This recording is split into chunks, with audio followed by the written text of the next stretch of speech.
Thank you, Ms. Feliciano. Welcome, everybody, to the regular meeting of the Holyoke School Committee. Calling this meeting to order at 6:38. Roll call, Ms. Feliciano. Mayor Garcia, Dr. Vera Colon, Present. Mr. Sheehan, Present. Ms. LaFave, Present. Ms. LeBron Martinez, Here. Ms. Ms. Tensley Williams, waiting for her. Mr. Isaza, Present. Mr. Michelson, Present. Ms. LeBeau, Present. and Ms. Wilson. Present. Okay.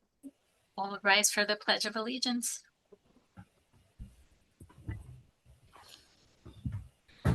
I pledge allegiance to the flag of the United States of America and to the republic for which it stands, One nation, under God, indivisible, with liberty and and justice for all. Thank you, everybody. On March 29, 2025, Governor Maura Healey signed into law bodies which contained the final form of the bill entitled An Act Relative to Extending Certain COVID-19 Measures Adopted During the State of Emergency ACT. Of interest to all governmental public bodies in Massachusetts, the Act extends until June 2027 the authority for meetings of multiple member bodies to be held in an entirely remote or hybrid format. All public bodies may hold fully remote or hybrid meetings without the physical presence of a quorum of the public body as long as adequate alternative means of public access is also provided. Pursuant to Mass General Law, Chapter 38, Section 20, I'm hereby informing all attendees that a video and audio recording is being made of the meeting and the meeting is being live streamed and run live on the city's community TV channel. Ms. LaFave. Thank you, Madam Chair. I'd like to make a motion to go out of order and take up agenda item on the superintendent search update. Second that. Motion made by Ms. LaFave, seconded by Mr. Isaza. Roll call vote, please, Ms. Feliciano. Mr. Sheehan, Yes. Ms. LaFave, Yes. Ms. LeBron Martinez, Yes. Mr. Isaza, Yes. Mr. Michelson, Yes. Ms. LeBeau, Yes. Ms. Wilson, Yes. and Dr. Vera Colon. Yes.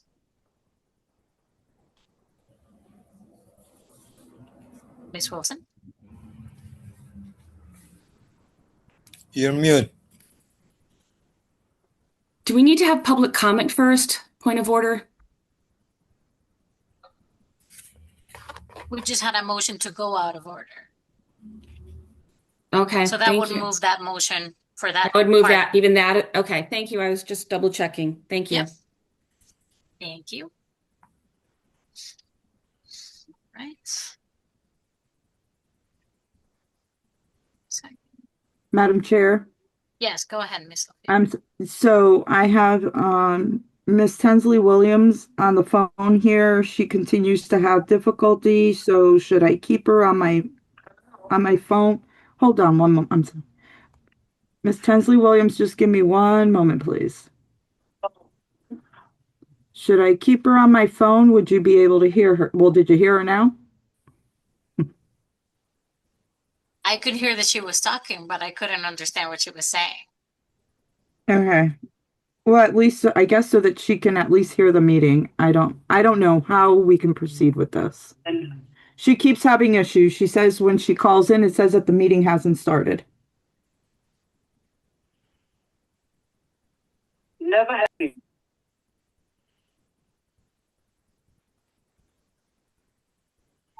That's unfortunate. We'll try to see what we can do for her, I guess. Can she hear us? She can hear you from my phone because I got my phone right next to my laptop. Okay. Yes, I can hear you. Okay. Okay. So moving to the superintendent search update. Our first item is the announcement of the superintendent finalist candidates by the screening committee chair. I would like to welcome Mr. Glenn Kuchar and Miss Kate Craven. Hello, good evening. Is it okay if I just quickly proceed with our recommendation? Is that how you'd like this to go? Absolutely, and thank you so Okay. much for your service. Thank you, Dr. Rivera Colon and members of the school committee. The Holyoke Public Schools Superintendent Search Committee convened on January 8th, 2026, with support from Mr. Kuchar and the Mass Association of School Committees. We reviewed 9 completed applications, and 5 candidates were selected to be in the first round of interviews. Those interviews were conducted in executive session on the 15th, 20th, and 21st of January. And each candidate was asked a round of core questions with one additional question tailored based on their experience. After, of course, careful deliberation after the interviews, the search committee reached consensus on 3 candidates to recommend for public interviews with your body. Presented in alphabetical order, they are Annie Azarloza. She's the interim superintendent in the Stratford, Stark, and Northumberland, New Hampshire district. Jacqueline Glasheen, she's the assistant superintendent of Holyoke Public Schools. And Carmen Melendez Quintero, she's the executive director of inclusion education in Boston Public Schools. And I think in the packet you have a written report that includes the application materials, meeting minutes, and of course the interview questions. And if I can, just take a moment to thank the members of the search committee for the significant time and effort that they dedicated to this process and for their thorough review of each of the candidates and their applications. And we respectfully submit these recommendations to the school committee under your leadership, Dr. Colon. Thank you so much. I'll make a motion to receive the report of the screening committee and send our thanks to that committee. Second that. Second. Seconded by Miss Wilson, because was the first person I heard. But I see your effort, Miss Lebron Martinez. All right, so motion made by Mr. Sheehan, seconded by Miss Wilson. Roll call vote, please, Miss Feliciano. Mr. Sheehan, Yes. Ms. LaFave, Yes. Ms. LeBron Martinez, Yes. Ms. Tensley Williams, Yes. Mr. Izaza, Yes. Mr. Michelson, Yes. Ms. LeBode, Yes. and Ms. Wilson, Yes. and Dr. Rivera Colon. Yes. Thank you so much to the whole screening committee again for all your time and effort and everything that you've done so far. So I appreciate it. Thank you. It was a pleasure, and good luck to you guys in the next round. Thank you you. so much. Thank you. Thank you. Right. Are there any questions, concerns that we need to ask Mr. Kuchar? Ms. LaFave? Yes. I'd really like to hear back from the search committee on the process. How did it go? Like, they did put in a lot of effort into this. I just want to make sure that, the way the process was, the facilitation, that, they felt it was a fair and just process. I would like to thank the executive director of MASC, Mr. Glenn Kuchar, for facilitating and taking on this important job that the Holyoke School Committee is undergoing. So, yeah, that's just my take. I know that we just heard from one person from the from the search committee, but it would be interesting to hear back, if they could write up a summary and send it to us to kind of hear back from each member, because I'm sure each one had a different experience. Thank you.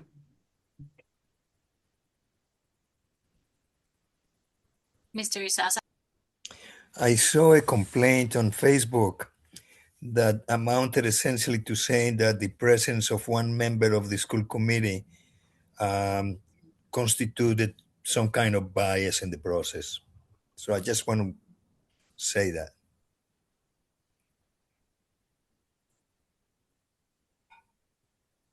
Thank you, Mr. Isasa.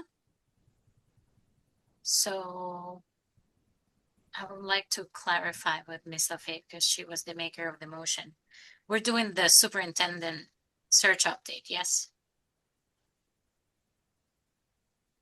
Right, I'm Yep. sorry, because I am trying to focus on two things, the meeting and having Ms. Tinsley Williams here on the call. We Um, appreciate you, Ms. LaFave. Thank you. Yeah. So sometimes I am losing track of where we're at. Please forgive me. I guess I can't multitask in this section. But obviously we're in the search update, right? Okay. The I just search- wanted to make sure that that's what your motion said. Yeah, it has to Okay. do with that. The members of the screening committee. Yeah. That was the thing. Right. And I second that, because I agree with you. Okay, thank you, Ms. Tinsley Williams.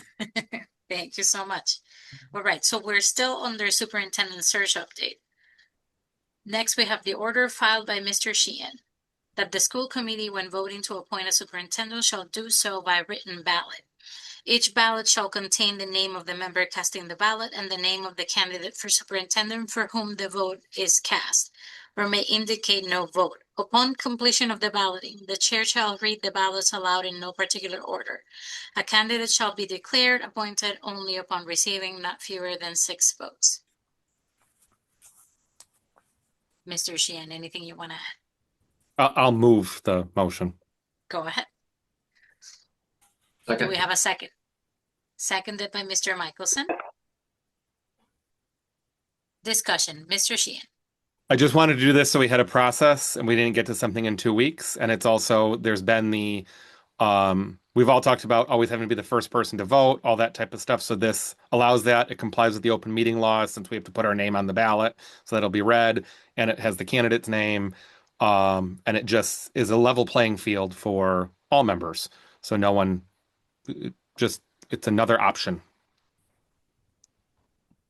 Mr. Sheehan, Ms. Wilson. Thank you. I appreciate that process. My only question is this the first vote we want to start doing our motions through ballot? But then Mr. Sheehan just clarified that the public will know which individual we vote for, so it is not by any means an anonymous process, and that we will be, standing forward. So I don't see any concerns because he resolved mine. So thank you, Mr. Sheehan. Thank you, Ms. Wilson. Any further discussion? Seeing none, Ms. Feliciano, roll call vote, please. Mr. Sheehan, Yes. Ms. LaFave, Yes. Ms. LeBron Martinez, Yes. Ms. Tinsley Williams, Yes. Mr. Izaza, Yes. Mr. Michelson, Yes. Ms. LeBeau, Yes. Ms. Wilson, Yes. Dr. Rivera Colon. Yes. Motion passes. Next, we have order filed by Mr. Sheehan that the school committee hereby authorizes the chair to establish, coordinate, and organize the interview schedule, the district's site visit schedule for the candidates for superintendent of schools. So move. Moved by Mr. Isasa. Do we have a second? Second. Seconded by Mr. Sheehan. Discussion, Ms. LaFave. Yeah, I don't mind that. I just want to make sure that it's in collaboration with the person that you're choosing to go where. Because again, some of us, this is very short timing for one. I'm going to Yeah. be quite honest. because at the same time, some of us have to give our job plenty of notice, 2 weeks notice, and saying, hey, I can't be there. And some of us have already wasted that time and took up all that time because I'm leaving in 2 days. So, Oh, yeah, I just hope that we can, if you reach out to each one of us, just kind of see what our work schedule and what our jobs are willing to do for us. Yes, and just clarifying that is coordinating and organizing and not taking it over. Ms. Wilson, go ahead. The only thing was the same thing is that you collaborate with with all of us based upon our positions and other life activities. Thank you. Thank you. Mr. Sheehan. No, I'm good. Never mind. Any further discussion? Seeing none, roll call vote, please, Ms. Feliciano.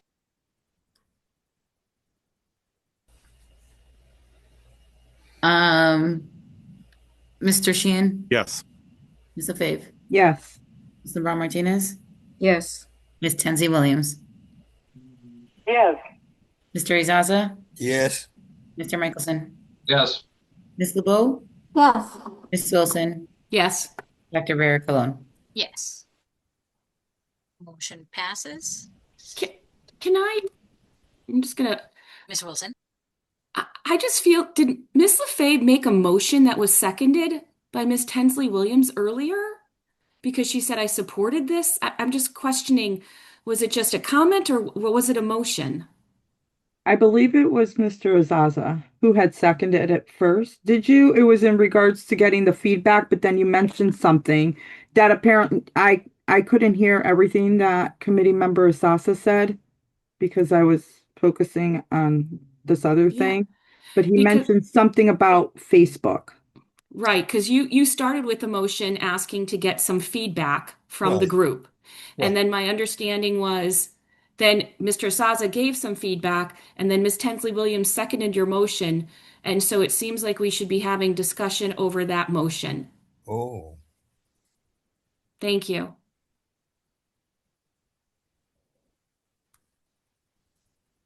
At that time, I don't think that it was a motion. The one that Miss Tensley Williams seconded was a motion that we had already had off the table. It was when I asked Miss LaFave about her motion, if it was superintendent update. And then when she brought it up, then Miss Tensley Williams said, I second that. But that was a motion that had already been on the table and discussed. Yep. Go ahead, Ms. Wilson.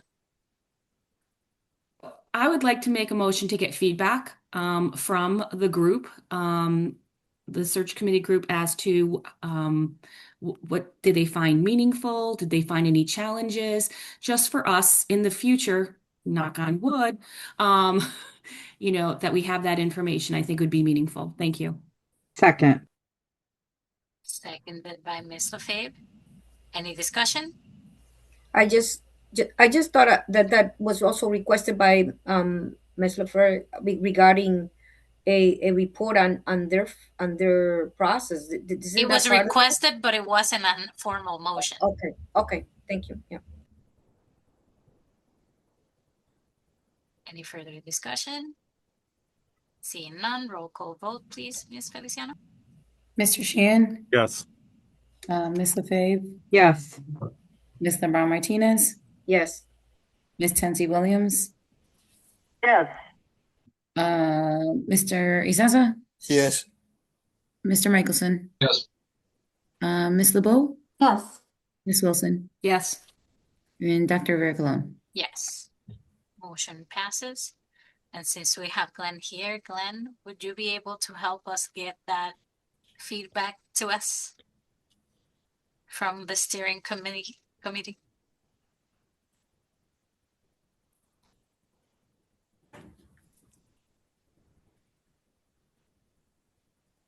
Can you hear us, Glenn? Mr. Kuchar?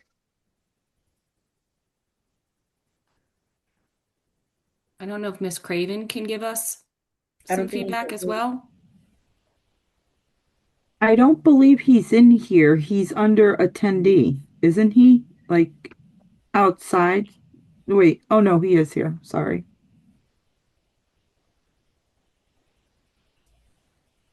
I mean, if anything, we can still make sure that we receive that report regardless. But thank you anyway. All right. So speaking on next steps, kind of like going through the process and thinking about what we were talking about, coordinating everybody and making sure that we have people visiting districts and so on and so forth. Obviously, I will reach out to you to see your schedule, to identify 2 to 3 committee members to visit and meet with individuals in each candidate current district. And then this would happen over the next 2 weeks. And then there's some stakeholders that you should meet during that time. So this may include direct supervisors, school committee members, principals, and other administrators, individuals who report to the candidate, parents, students, and coworkers. Again, this is just being able to get a well-rounded feedback on the candidate during these visits. Once I talk to everybody and see who's available, I will appoint a team lead for each group who will be responsible for leading the process in that district. This will include delivering the site visit report on the night we deliberate. So that way everybody can have all the information about all the candidates. We will work with MASC to organize these visits in a productive manner. For candidates visiting Holyoke, this visit will most likely occur February 10, 11, and 12, and will be full days for the candidates. The purpose of the visits is for candidates to learn about the Holyoke Public Schools in preparation for the public interview in the evening. Each site will include a public forum for members of the community to meet with each candidate. The chair will work with MASC to coordinate these visits, as candidates often request meetings with specific individuals in the district, superintendent, principals, students, etc. I will work on scheduling the site visits and the interviews later in the day. We will plan to meet, deliberate, and vote after the final interview on February 12th. There have been some challenges with broadcasting for the interviews, especially because, we only have very few places in the city where we can broadcast our meetings and all that. Currently, the only locations that we can do so is in the Fifield Room at City Hall and Holyoke Media. All locations have space constraints, so we have a few options that we can see. Option 1, conduct the interviews in the Fifield Room with limited in-room seating and overflow sitting in the cafeteria, like we've done for some of our meetings in the past. Sitting in the cafeteria via live stream. The interviews would be broadcast live on cable and Zoom. Option 2, conduct the interviews in the Dean cafeteria using Zoom only. Recordings of the interviews would be made available on public access afterward. For the day we vote, I would recommend returning to the Fifield Room for deliberation and voting so it can be broadcasted live on TV. So those are our options. Again, because these are public interviews and we want to be able to accommodate the public in order to be able to have these public interviews. Ms. Wilson. So I'd like to make a motion that we have the interviews in the Dean cafeteria. Because it would house, option 2, because it would house at the most of our constituents. And it's not going to be, a small group in one area and another group. I think it all being together is appropriate. Right. So that's Ms. Wilson in the motion. Do we have a second? I second that. Seconded by Ms. Leron Martinez. Discussion. Ms. Leron Martinez. And then I have Ms. Lubold and Mr. Isas. No, I'm sorry. My hand was up because I was going to suggest what Ms. Wilson did. Okay, regarding the cafeteria. Thank you. I and then second that. Thank you. sounds good. Thank you so much. Go ahead, Ms. Lugo. I was just trying to second her, Ms. Wilson. All right, easy peasy. Mr. Isaza. I thought we said that that was only on Zoom. The Dean Cafeteria is using Zoom only. And isn't that the one we're looking at? So that's the option that's right now on the motion, yes. What is there? Are we able to ask questions? I'm sorry. Yes, we're on discussion, but Mr. Sheehan raised his hand. Go ahead. I think just for clarity and just correct me if I'm wrong. When you said on Zoom, what you mean is we'll be in person, there'll be an audience in person. We will broadcast it on Zoom. Through Zoom. Yes. Meeting. The broadcast is Zoom only. Yes. Yeah. The So people can click a broadcast. Zoom link just like now to watch it rather than being But it won't be on TV. Correct. Okay. Just to Yes. declare, we will all be in person. Everyone will be in Yes. person with a link option. Okay. Correct. Ms. Lebron Martinez. So the link option is for anyone who cannot make it down to Dean, or is it Correct. for people still able to come in Yes. person? So we will all be in person. Everybody will be there in the Dean Cafeteria, but there's not going to be a TV broadcast. It would be only Zoom Okay. broadcast, Yeah, live stream. Thank you. That clarifies. Thank you. Ms. Got it. LaFave. We can't hear Wait, you. I'm sorry. I just realized that. Sorry. Oh, will it be broadcasted after? So it would be live via Zoom and then recorded. Recorded and then played later on? Correct. Now, is there any other place in the community that we could use, that we could do? TV broadcast. So it was City Hall, No, the Fifield besides, Room, and Holyoke Media. That's it. besides those, Mm-mm. like not even the college or anything? I mean, as far as I know, we've really looked into all the options, and that's all we came with. Thank you. Believe me, we tried. Because I wanted to have a big space for everybody to be there. But there's technology constraints that we can't overcome. Can I ask? I'm sorry. I got to raise my hands. Sorry. Ms. Laura Martinez, go ahead. So the high school, the auditorium, you cannot use it for that? It cannot be done? Stream? Not for the TV broadcast. We can't. Okay. That was one of the things that we explored, and it wasn't an option. I just want to make sure that we do keep it as local as possible, accessibility for those who are not having, transportation, and that we keep it as more within the heart of the town. Thank you. Ms. LaFave.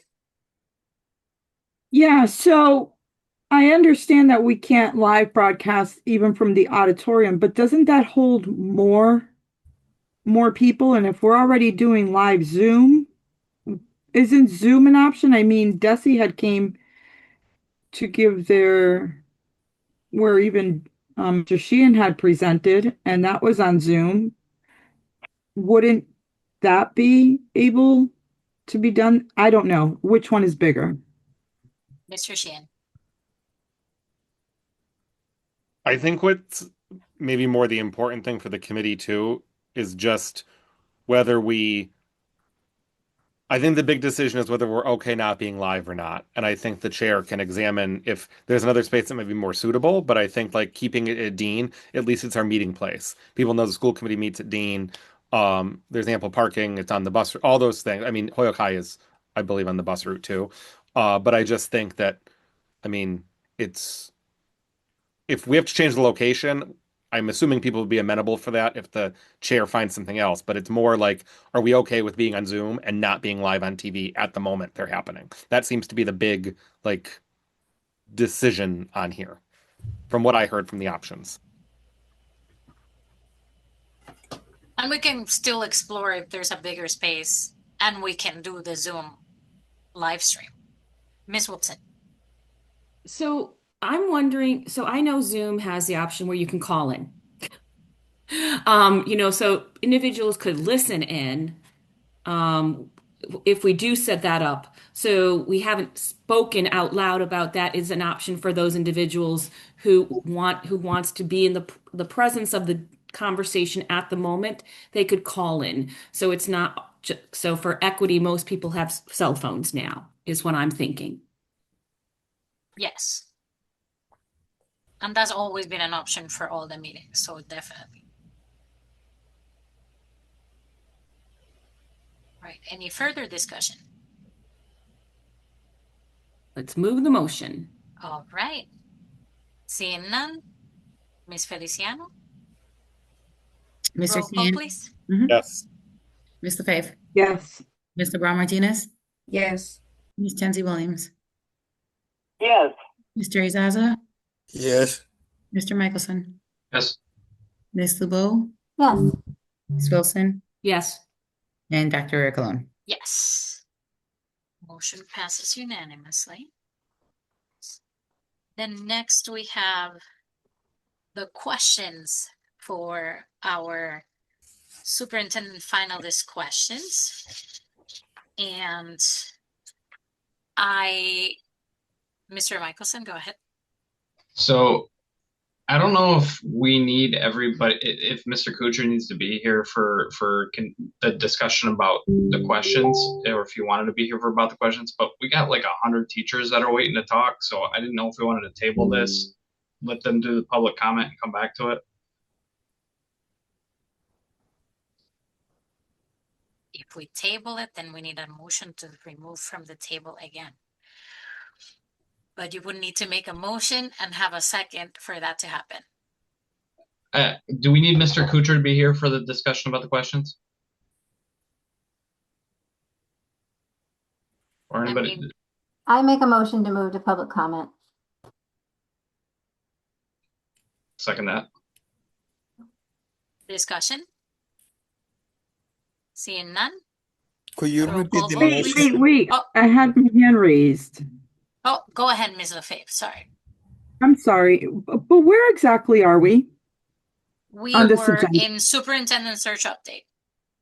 Okay, hold on, because I'm going right back to that. So we have the announcement. The two orders. Oh, you're doing the, okay. We I did see the it next now. steps, Now I and see then where we're we going are. to question development. That's Okay. the item that we're in. Thank you. Sorry about that. That's okay. Any further discussion? Can I? Ms. LeBron Martinez? I'm sorry. I just for the courtesy of Mr. Kosher and Ms. Craven, that we can finish our piece of the superintendent search if they're not needed. So because this is gonna take us a long time by the public for the public hearing. Or do we have a limit, correct? We have a limit of how many people can speak, or We have a limit on how long they can speak. they can speak. Okay. Mhm. So I was just thinking that aloud on my end, but I'm just bringing it up as a concern. Thank you. Thank you. Mr. Isasa? It's, I need to hear the motion. The motion is to allow the public comment now? Yeah, Okay. we're in the No, we're final tabling. item of the search update. Right.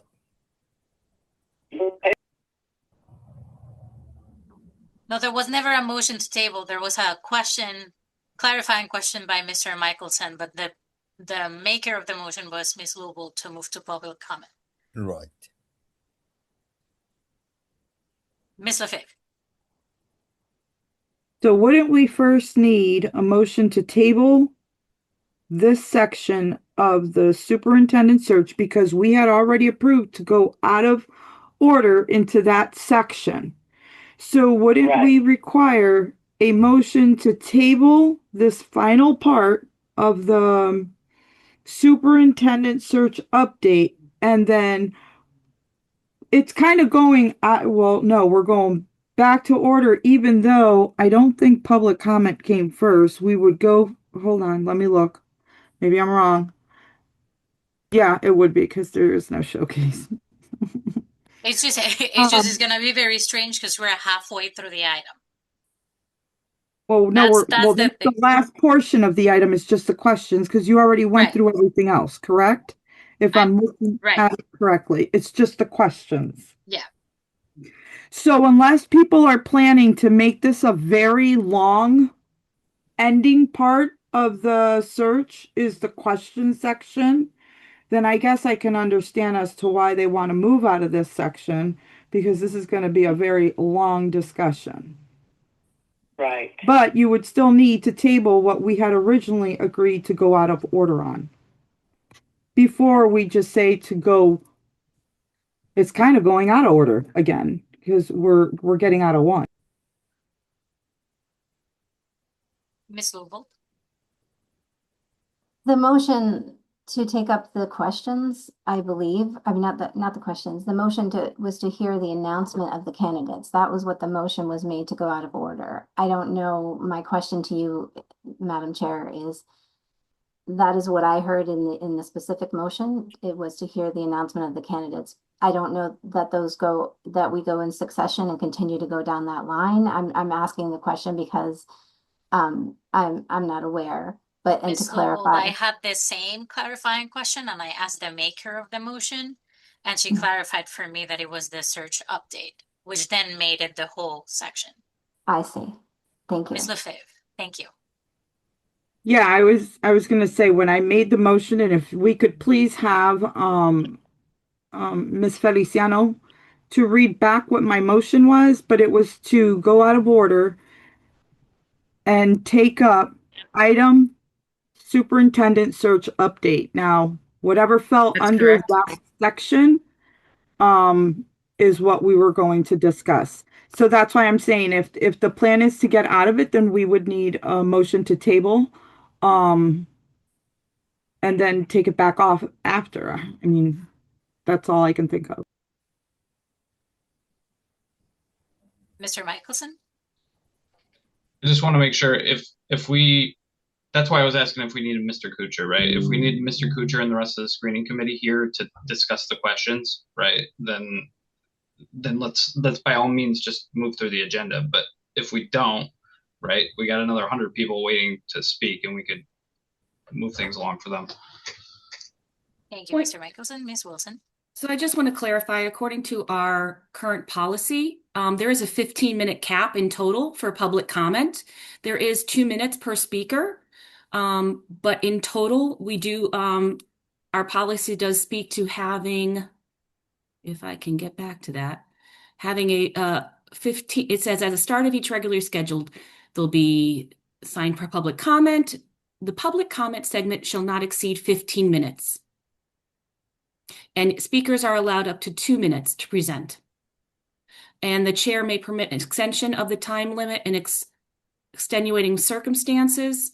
But I just wanted to clarify that since we're talking about public comment. Thank you so much. I'm trying to see the list real quick.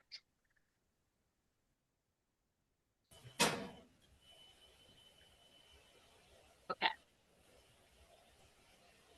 We have 15 people signed up for public comment. So 1 minute apiece. All right. So Motion still stands. Move the vote. Is a favor. Motion.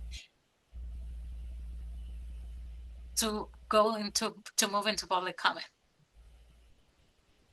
Okay, so first we need a motion to table the remaining of the superintendent search update.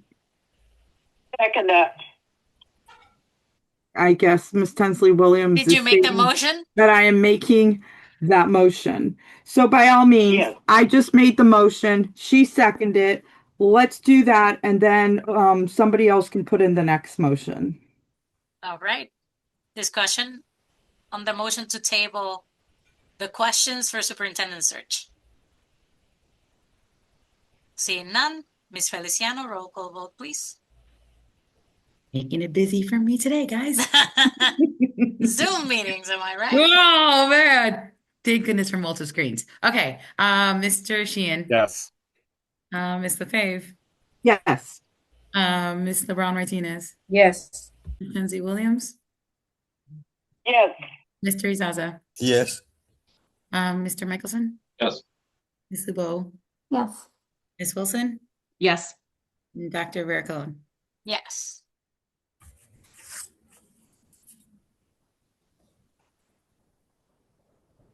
So do we need the next motion, or does it automatically go to the rest of the agenda? I see Mr. Sheehan shaking his head. Does that mean we're going to public comment? It goes right back to the top of the agenda. Okay, sounds good. That's what I thought. All right, Miss Feliciano, this is gonna be your job now to be able to bring these people together. Oh, okay. Hold on. It is, give me a second. I have the list written out, so I have it. The first one would be Christian Cardo, and I will bring him in if he's still in.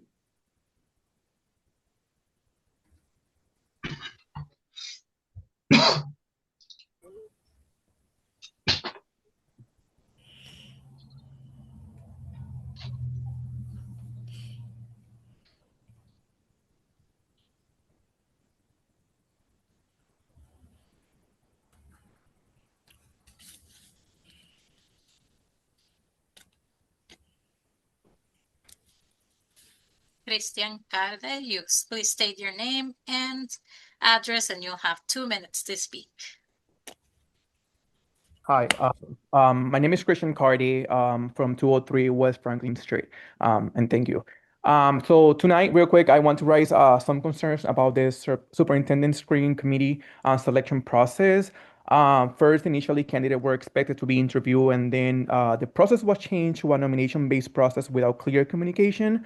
And I think that interviews allow for an evaluation grounded in experience, qualification, and capacity, while nominations can rely far from subjective judgment, which increase the risk of bias.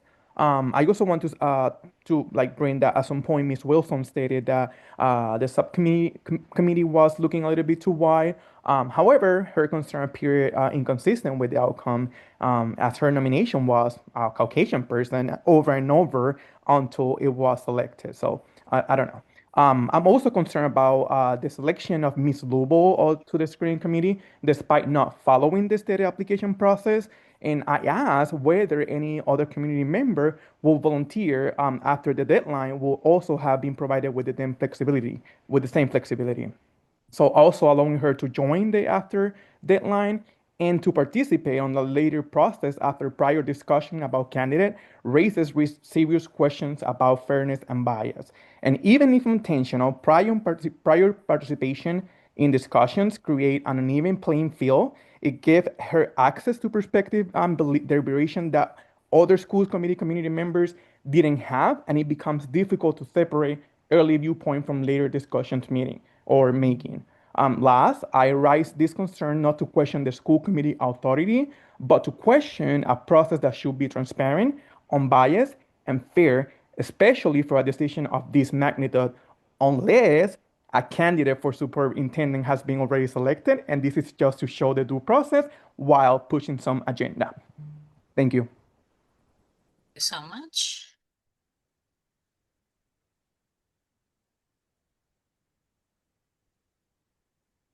Next, who do we have next, Miss Feliciano? Let's see. I'm going. The next person is Marcus Holtz.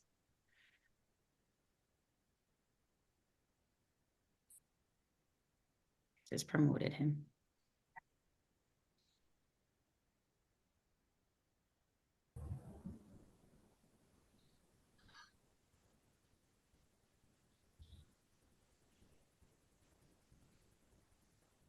Come, please state your name and address. 2 minutes, please. Hello. Let's see, am I on? There. Okay. Hello, I'm Marcus Holt. My address is 48 Feeding Hills in Westfield. I've been a teacher in Holyoke Public Schools for 20 years, and I'm here tonight to talk to you about union negotiations. I'd like to go over a quick time analysis with you. I shared all this time analysis through your email this afternoon. I could share it now if you'd like as part of the Boom. Sorry, I know this is taking a moment of my time. I just want to make sure that you have a visual to go with my audio. Boom. Share. This time analysis breaks down the daily tasks and the hours provided to teachers in a week and a day. And when added up these tasks that we're asked to do, we see that the 7 hours allotted, the 5 hours of instruction time, there's an additional 5.2 hours per day asked of teachers. Now, we all know that that's probably not going to happen, but we do live in this understanding that the job isn't possible doing contract hours and always has been. When we argue about 1 day or 1 week, 1 hour a week, it seems to be going a little off point in that we're going to put in hundreds of unpaid hours every year. So when we're doing this negotiation, we're talking about generosity of teachers that's become an expectation from management. That expectation might not be met if it's abused. This expectation of many, many hours for grading and planning that aren't in contract hours. Now, when the relationship between labor and management stays good, people say, yes, that's the job. That's how you do it. It takes extra time. When that relationship sours, becomes a little bit toxic, the teachers start to feel less and less generous. This is not a threat. This is just my observation from working with these teachers for 20 years. And so our bargaining team has let us know the district negotiation team seems to be struggling to see our worth. And I hope this time analysis, which I shared with you earlier, provides some insight into our perspective on this. I thank you for your time. Thank you so much. Next person, Ms. Feliciano. I have a point of order. Ms. Wilson, go ahead. I don't think that participants should be allowed to share their screens because we have not vetted what they are going to share. And it concerns me what could be shown. Thank you, Ms. Wilson. Duly noted. Ms. Because LaFave.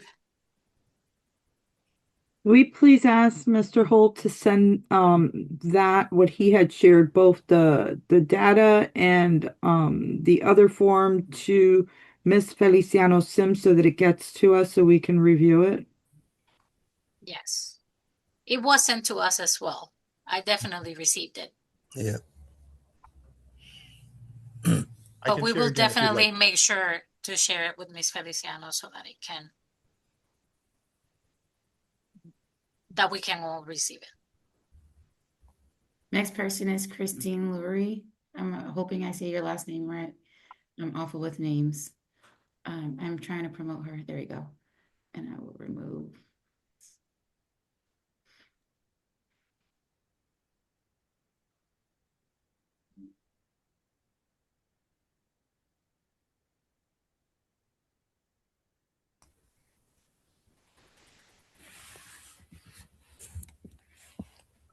Name and address, please. You'll have 2 minutes. My name is Christine LaRue. I live at 48 Janice Road in Westfield, and I have been a teacher at Dean Technical High School for 12 years.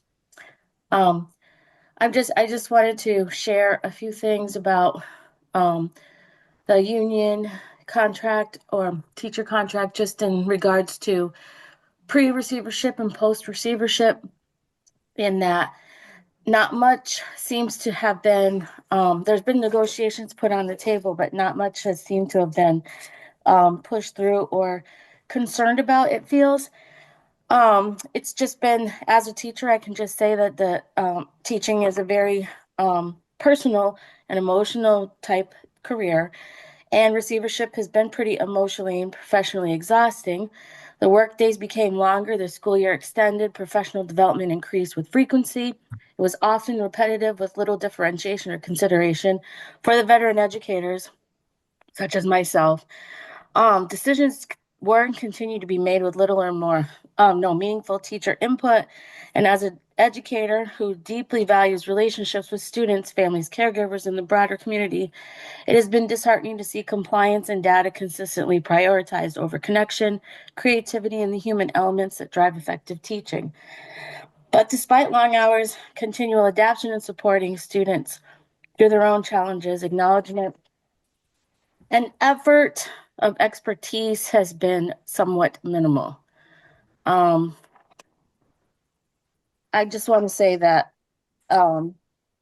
we're just really passionate about what we do. And I would just like more teacher voice in some of the proceedings as far as consideration for our time and our effort, our monetary time that should be compensated for. And thank you for hearing me. Thank you so much. Next, we have Mark Cipriani. State your name and address. 2 minutes.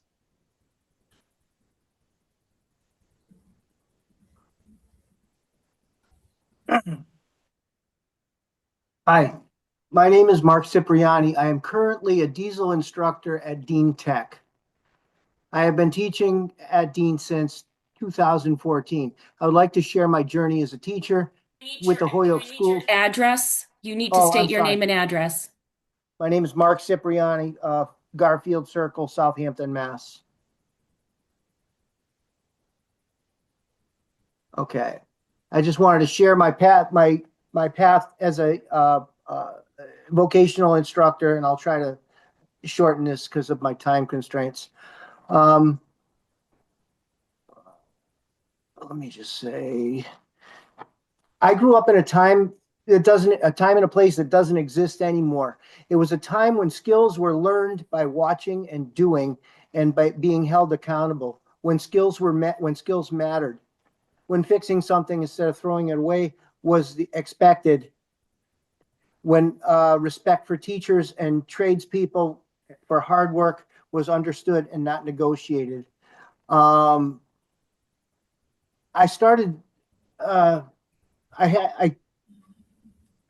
sorry, I'm a little nervous. When I was in high school, I barely graduated high school. I did not walk across the stage with my classmates, and I had to attend summer school to make up credits. Once I entered full-time employee, I had to navigate the work environment, learning communication, teamwork, responsibility, and how to accept criticism and hazing, all skills that shape my professional career. Now that I'm near my retirement as a teacher, or with my teaching career, I reflect on the environments on which I thrived and which I struggled. Success was always dependent not on your skill or effort, but whether the leadership respected the people, valued their work, and provided the support needed to grow. In the private sector, if I felt undervalued. Thank you. I'm sorry to interrupt you, but your 2 minutes are up. Thank you. Thank you so much. Next, we have Nick Cream. Name and address, please. Oh, yes. Nick Cream, 7 Warner Street, South Hadley. I am an ethnic studies teacher at Dean Tech and president of the Holyoke Teachers Association. Before I start my remarks, I would just like to encourage this body to not limit democracy in a public forum in a time when democracy is being attacked all over this country. So you guys have that policy for 15 minutes. I strongly encourage you to reconsider that policy and let people speak at these committee meetings. It's very important to have the voices of people who work and live in Holyoke here. So I have been in bargaining since February of 2025 with our bargaining team. And I haven't gotten an answer to this question yet, which is, why should Holyoke teachers be forced to accept a salary schedule that no other district in the state, possibly the country, is willing to accept? And by extension, the young people and the students in this city. So I have not yet to receive an answer on that one.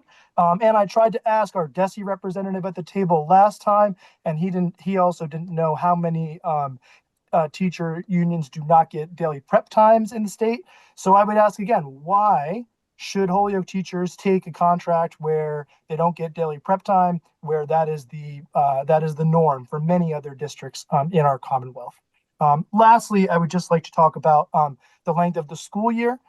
We have currently 8 PD days. Obviously, you guys took 1 day away, so they can't be that important, right? I would encourage you to ask any teacher in Holyoke Public Schools if they have gotten anything useful out of the 8 PD days that they have had this year or last year and see if people actually think they need 6 professional development days plus all the half days that we have in our proposal.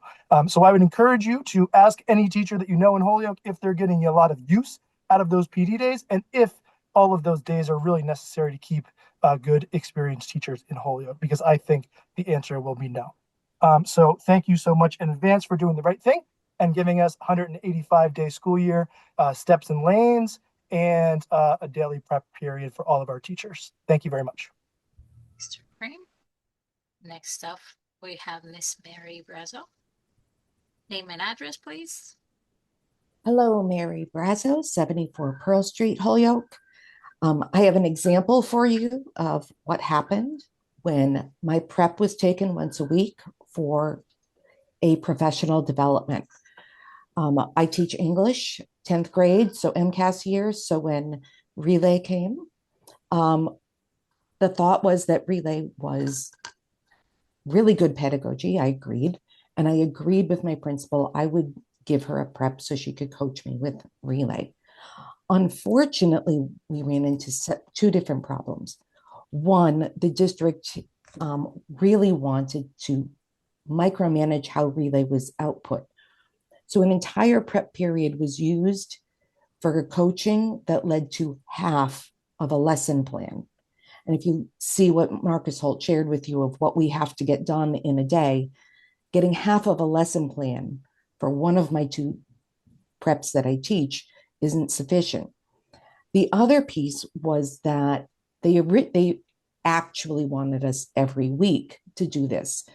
I had not been prepared for that, but I trust my principal. I liked her. What happened was I would have to, as they didn't increase how much we could get done in each of these meetings, I would have to make cuts elsewhere just to get through the week. I was observed doing one of my lessons, a lesson I've done before, but had to race in planning because I kept losing preps. Relay says my evaluator, my principal, should model for me one way to fix that lesson or make it better.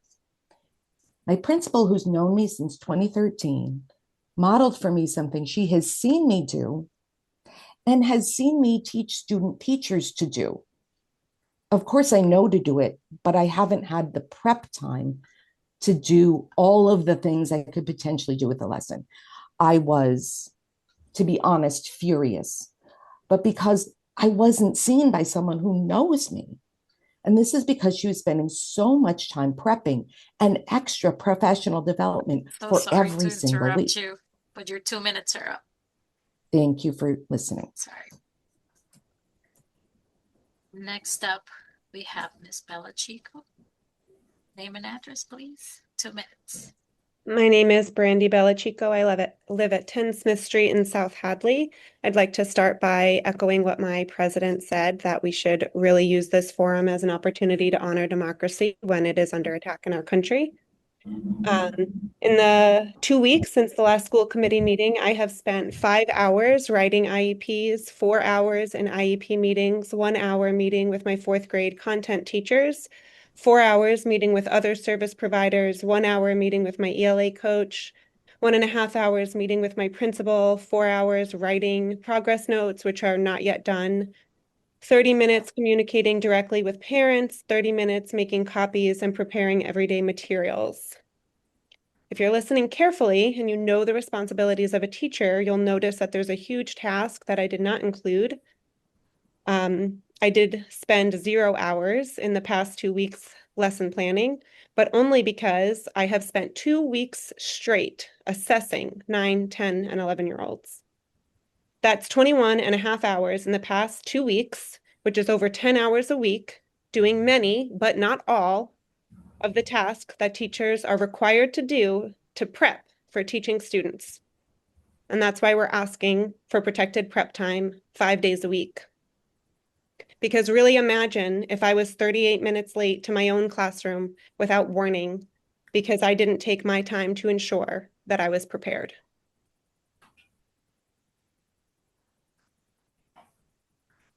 You. Do we have? Sorry, there's a point of order. We are we're over 15 minutes taking into account the transition. So I would like to make a motion to extend public comment. Second that. Seconded by Mr. Isaza. Discussion? Roll call, please, Ms. Feliciano. Mr. Yes. Sheehan, Ms. LaFave, Yes. Ms. LeBron Martinez, Yes. Tensley Williams, Yes. Mr. Isaza, Yes. Mr. Michelson, Yes. Ms. Lubo, Yes. Ms. Wilson, Yes. Dr. Vera Colon. Yes. And just real quick, the next speaker is supposed to be Eric, but I'm having a really hard time. I'm not sure if he's on. So we're gonna go with the next one. If he could just put his hands on. Okay. I got it. Thank you. It was a different name.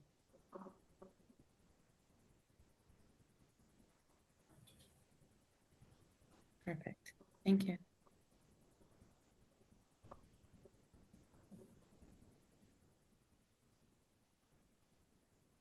Chris, please.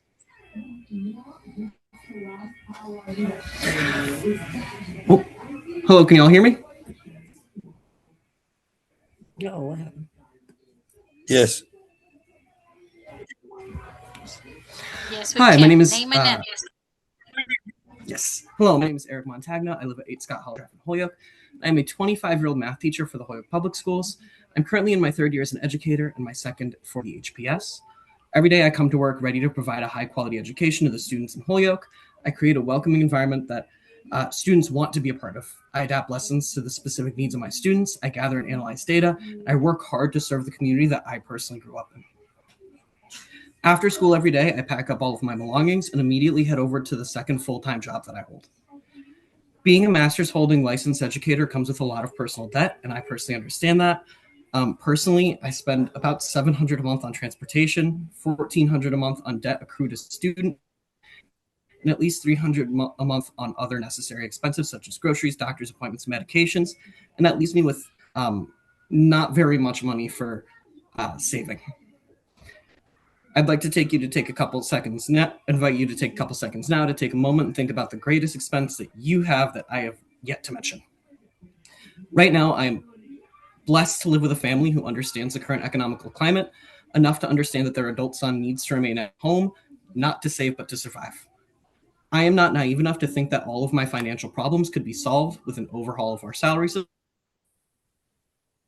but it's tough not to be frustrated with our system as is. I am a young, single educator who has aspirations to have my own place to live, start my own family, some of my 20s outside of work. I and many other young, qualified educators here in Holyoke are facing the same dilemma.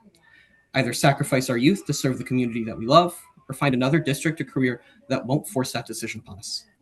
We're asking for a steps and ladder salary scale so that well-qualified educators do not take their qualifications elsewhere for the sake of a more manageable personal life.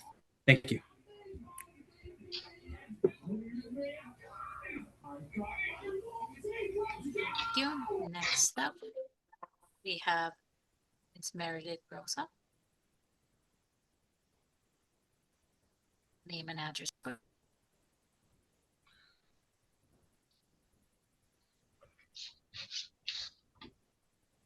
Sorry, I was having trouble unmuting. My name is Meredith Rosso. I live at 119 Slater Ave in Springfield, Mass. I would like to kind of second on the teacher compensation that we are currently undergoing with our union contract negotiations. I am in my 7th year at Donahue School in Holyoke Public Schools. I come to school every day ready to give my students the best of me, regardless of how I feel or what's going on personally outside of school. Because it is all about providing high quality education for our students in Holyoke. As I stated before, I'm a 2nd grade teacher, which means I have my students 100% of their academic day. They do not switch from me to another teacher. So I have to plan and do all these things for every single class that they have. I have to do academic monitoring to provide that. You use that data to provide scaffolds, which will support my students at all times every day. 4 years ago, when I was sitting at home one day, and when I started in Holyoke, I was going through some major life changes. I realized I didn't have enough money to pay my bills. especially my gas bill. I was currently living in a drafty old first floor apartment, and I needed to pay my gas bill in order to keep my kids warm. That was the day I decided that I needed a second job. I'm 48 years old and I work 2 jobs. My second job, although it is part-time, is about an extra 20 hours a week, but I work 7 days a week and still come to school every day to prepare for my children. Also within that time, we found that my oldest daughter, who was ill and hospitalized, could no longer work and can no longer help financially support anybody in our household. Today, I currently still work that job, as well as every extra paid assignment that HPS offers, such as vacation academies, after school, and summer academy, along with that. And I still work 7 days a week just to stay afloat. So with our union contracts, we're looking for fair compensation that honors experience and education by using steps and lanes. The students of Holyoke deserve well-educated, experienced teachers, just like our neighboring Sorry districts. to bother you, but your 2 minutes are up. Thank you for your time. Thank you. Next, we have Sam Figueroa. Name and address, please. My name is Samantha Figueroa. I live at 3 Parkview Terrace in Holyoke. I am going to discuss union matters on behalf of all paraprofessionals in the district. I am a paraprofessional in Holyoke Public Schools. I also have kids in the district. As our contracts expire in June, we believe we deserve a fair contract. We're dedicated professionals who are always in the classroom helping students succeed and support teachers with extra duties. This year, I had a student tell me he'd made more progress before, but more with me. That's just an example of what we do. And my own kids have made incredible progress thanks to our amazing paraprofessionals in the classroom. It's personal. I know firsthand the impact we have on our students' lives and safety. All of my colleagues have similar stories, and like me, they're dedicated to making a difference. We're asking for better pay, more sick time, and personal days to care for our families. We want stability in our assignments and safety measures to ensure a secure learning environment. We also need protection if we're hurt on the job. And let's be real, when we're short-staffed and pulled from our assignments to cover other needs, it's hard for us to do our jobs effectively. This is not fair to us or the students. It derails their progress and makes it tough for everyone. With a fair contract, we'll reduce turnover and provide better support for our teachers and students. Let's bargain for a fair contract that shows we matter. Thank you. Thank you. Next, Marissa Raymond.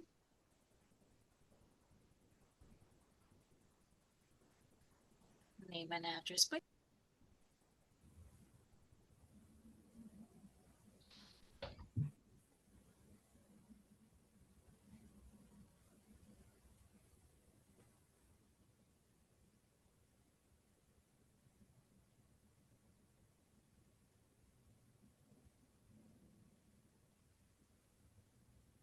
We can see you, but we cannot hear you. You look like you're muted.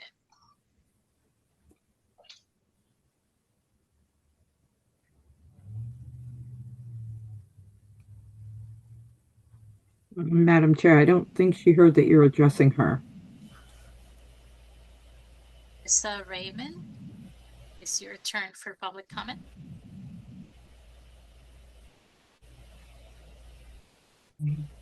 Charissa Raymond, can you hear us? Now I do. I hear the fourth person. So your volume must be. Yo. I heard you, but I hear whoever was. All right, it's your turn. You have 2 minutes. Name Right. and address. Thank you. I'm not going to say my answer out yet, but I've already been emailed to Miss Finusu for your record. My name is Carissa Raymond, and I live in Sekebe. I'm a paraprofessional for Holyoke Public Schools, and I am here to expect that paraprofessionals of HPS are expecting you to begin bargaining with us.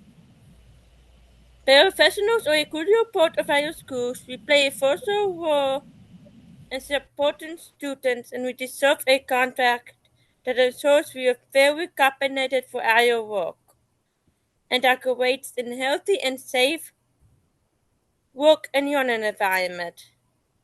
It is essential that paraprofessionals feel valued at Holyoke Public Schools, that we may reduce turnover and maintain consistency for our students. Come to the broken endeavor with your paraprofessionals.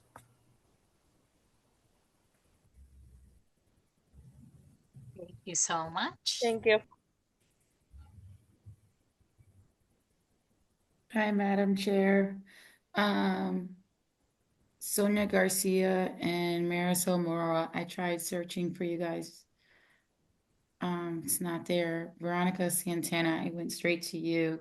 I've been trying to promote you as a panelist so that you could speak. Can you please accept that?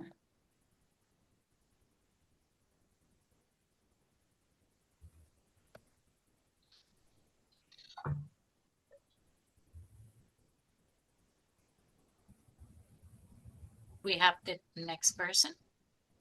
Yeah, then I'll go on to the next. Oh, there she Okay. goes. Here we Okay. go.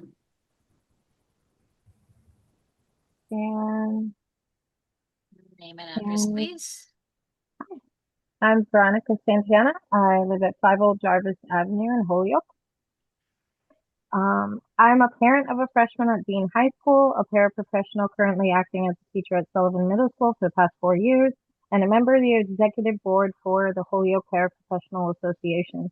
I'm here tonight on behalf of the Paraprofessionals Union and in support of our teachers who have been waiting for a year for a fair contract. Paraprofessionals are ready and willing to meet this committee at the bargaining table, yet we have received no response to our formal intent to bargain, which was submitted a month ago. Paraprofessionals are essential to the daily functioning and success of our schools. We support students and teachers by addressing instructional, emotional, behavioral, and at times physical needs, often simultaneously and often without adequate staffing or support. Our work is not optional or supplemental. It is critical to student success. Requesting fair compensation is not an imposition, it's a necessity. Paraprofessionals and teachers deserve wages that allow us to live in our communities and remain in the jobs our students rely on. Similarly, asking for health and safety protections, including appropriate coverage and classroom ratios, is about ensuring safety and an effective learning environment for everyone. Every educator, teachers, and paras alike deserve to be treated with professionalism, respect, and dignity. We are entrusted daily with the care and education of children, and the responsibility must be reflected in fair working conditions. A fair contract that reflects standards already established in neighboring districts would demonstrate this committee's commitment to educators, students, and families. We urge you to come to the table and work toward a resolution that honors these shared values. I thank you for your time. Thank you so much. Next, we have Tammy Fitzel. Name and address, please.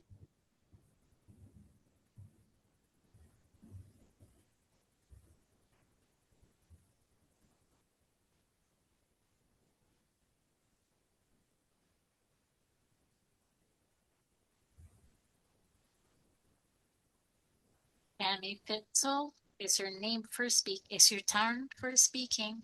You have 2 minutes.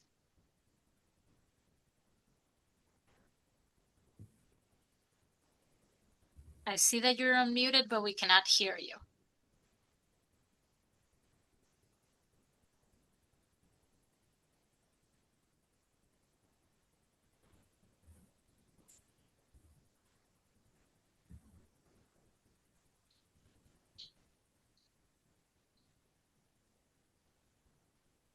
Are you able to hear me now?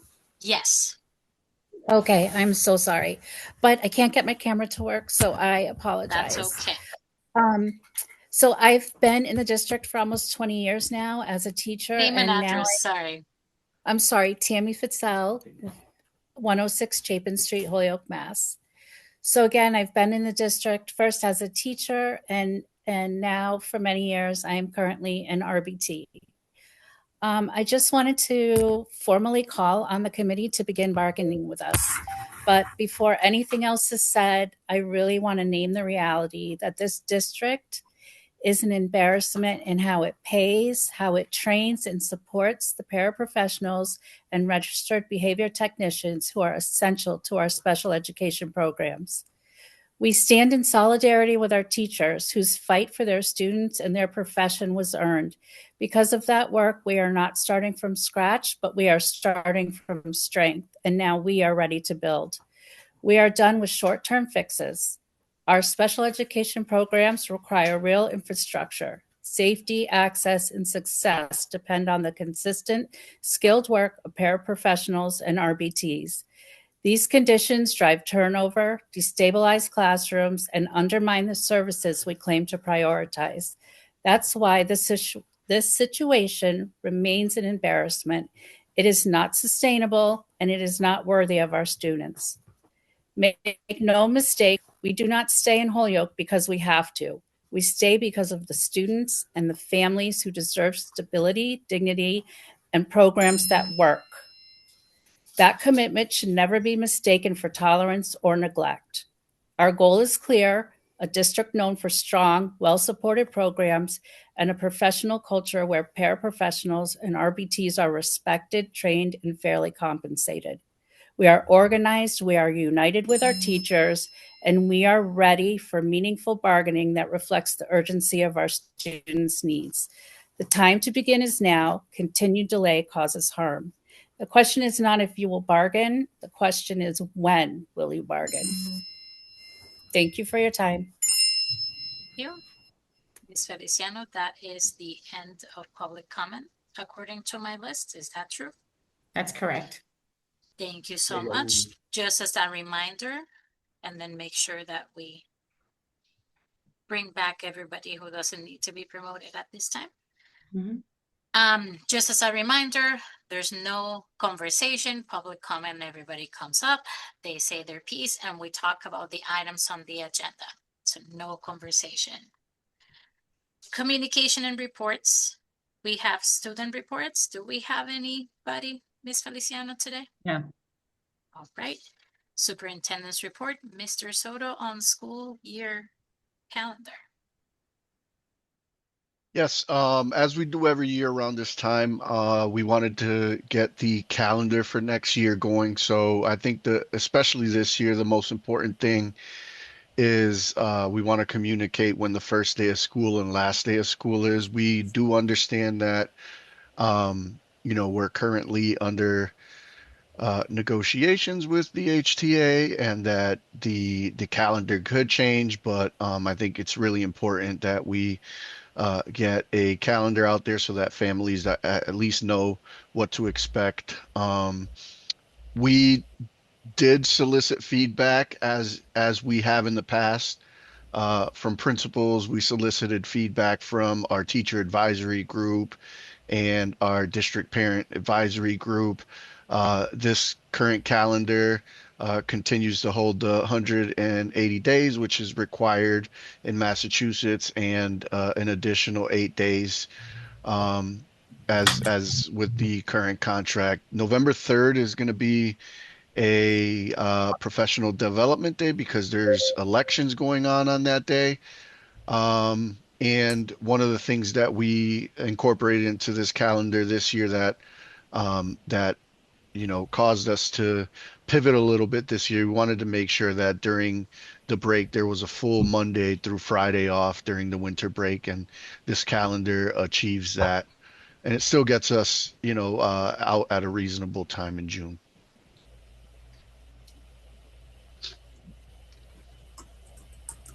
Questions for Mr. Soto?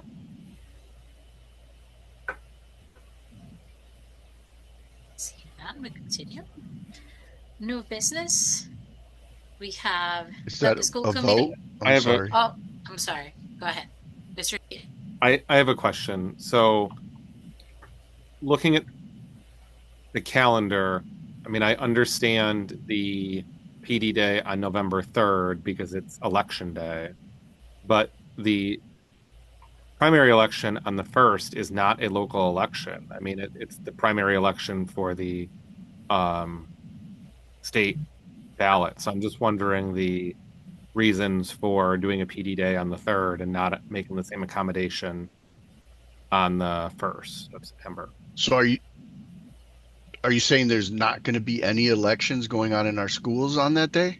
No, I'm saying there is, and I guess what my confusion is why we are giving the 3rd as a PD day, but not doing the same accommodation on November 1st. Or September 1st. I'm sorry, September 1st.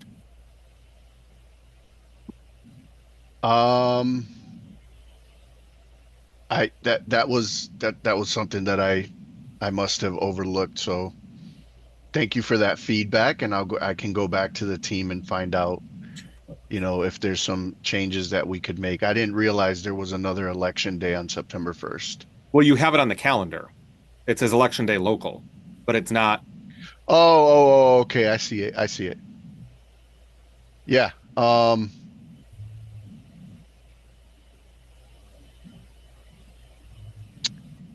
So are you suggesting, is the feedback that I'm getting now is that we should consider reworking this calendar so that we have a PD day on September 1st?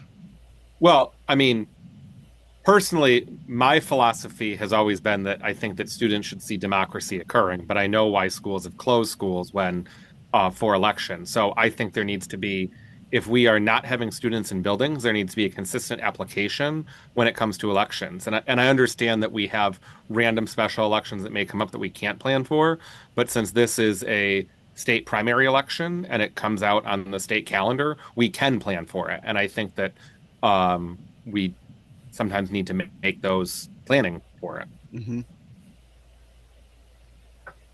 Okay.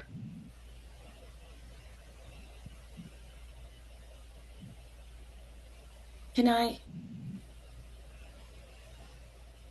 And Miss Lubel first, and then Miss Lefebvre. You're on mute. Thank you. Appreciate that. My question is more from coming from a new lens, right? A new committee member, and I just was looking at the dates and their categories, and I'm just curious. Is it customary, like forget the day before Christmas Eve, to not have a half day, or I'm asking because I don't know. There has been years where there was a half day, and there's been years where we didn't. This year in particular, we gave a full day on Christmas Eve. So can you guys hear me? I'm sorry. The sound just went a little weird. So we do have like a full day off the day before Christmas on the 24th. So we don't have a half day on the 23rd, but there has been years where we have had that. We are, our time on learning analysis is really close. So to the minimum required, particularly in some of our grade bands. So that's part of the reason why we chose not to have a half day on the 23rd. Thank you. Because we could have sometimes we don't do full closures. We do, either early releases or late starts. So we just have to be aware when we're right around the time on learning required. We just have to be aware that we have to build some of that contingency in when we're developing the calendar. Miss Lefebvre. Yes, thank you. So I see that the recommendation is for us to put in a motion vote to approve the calendar, but in my opinion, given the fact that it's still in working progress, being that we were still going under negotiations and then changes, Mr. Sheehan had asked in regards to the September 1st. So I don't, to me, I think this is just to receive the first draft.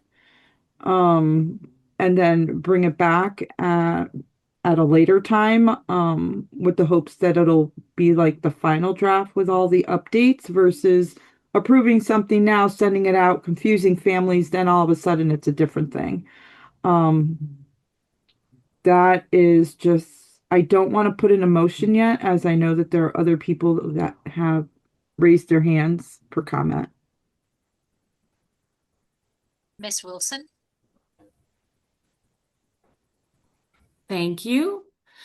I was just going to say that I don't feel comfortable voting on this, and I do know that no matter what, at some point we may have to amend the approved calendar based upon contract negotiations. So, with that being said, it's not going to be a perfect calendar until the contract negotiations have been signed, sealed, and delivered, I guess, in some ways, so that I think the most is people want to know the start date so they can plan their vacations. And if we can come up with a great start date, and then we know when the winter break is going to be, when the February and April break, families can then make plans if that is their intent, which I think most people look to. Thank you. Sheehan, I know you had your hand up. Are you good or? No, I took it down. Okay. Right, so we don't have a motion. Okay. All right.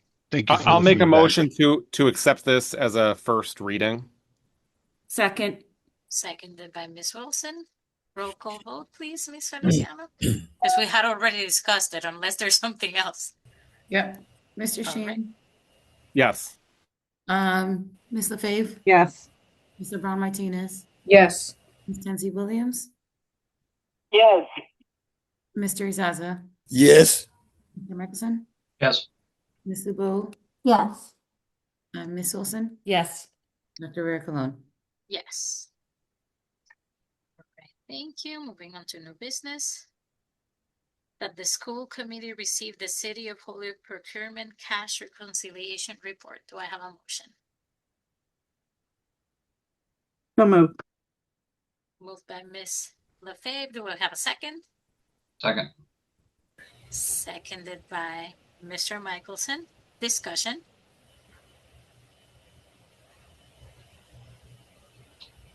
Mr. Michelson? So my interpretation from reading this was this has no impact to the district, and that since we do have a CFO, that basically anything that we would need to provide would be handled by the CFO. That's how I read that, and I just wanted to put that out there. Does anybody else have anything to say about that? Is there anything to the contrary about that? Ms. Lubo? That was my question too, as I was reading it, is what is the impact or bearing, if there is any bearing on the school budget and funding as it stands? Sheehan, I see you unmuted. Oh, I was just Speaker was that? I was just going to say that I had received this. I think in our interim time they had my name on there and not yours, and I just thought because I had received it in an official capacity, that's why it was on the committee agenda to be received. Yeah. Right. Mr. Soto, do you have the answer to any of these questions? Yeah, I don't know that there's a significant cost impact here. We do the best that we can. So the way the city's budget works is they pool all the money that they receive. And if there's revenue pertaining to the city, we usually get alerts and then we reconcile to their books on a monthly basis. But we have nothing to do with, how they reconcile their bank accounts or any of that. We try to keep our books aligned to the best of our ability. I have a staff member that has access to the city's munis, and we've built in some reconciliations on our end so that at least from an accounting side, our books match what the city has on their books. But as far as, their cash reconciliations and all that, that's not something that the school department has ever handled in Holyoke. They, the treasurer and the city's finance team handles that on their end. Thank you so much, Mr. Soto. Ms. Lubot? So can you just help me understand then? So we're receiving this report. It has a lot of challenging information in it. So what if we're as a body accepting this report? What you know, what is I'm just trying to understand the ask here if it has no bearing on our finances.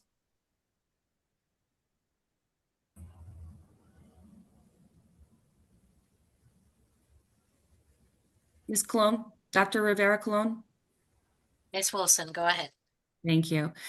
I think this is probably an informational inclusion, seeing that the city is having some challenges with finalizing, annual income and balancing their things due. I think it's just informational for us because there has been significant concerns expressed by the city council as to why we are this behind. And the fear is, and I'm going to speak for myself personally, not for anyone else right now. The fear is that the city could be taken over by the state based upon their financial management over the past few years. That would be my personal thought on that.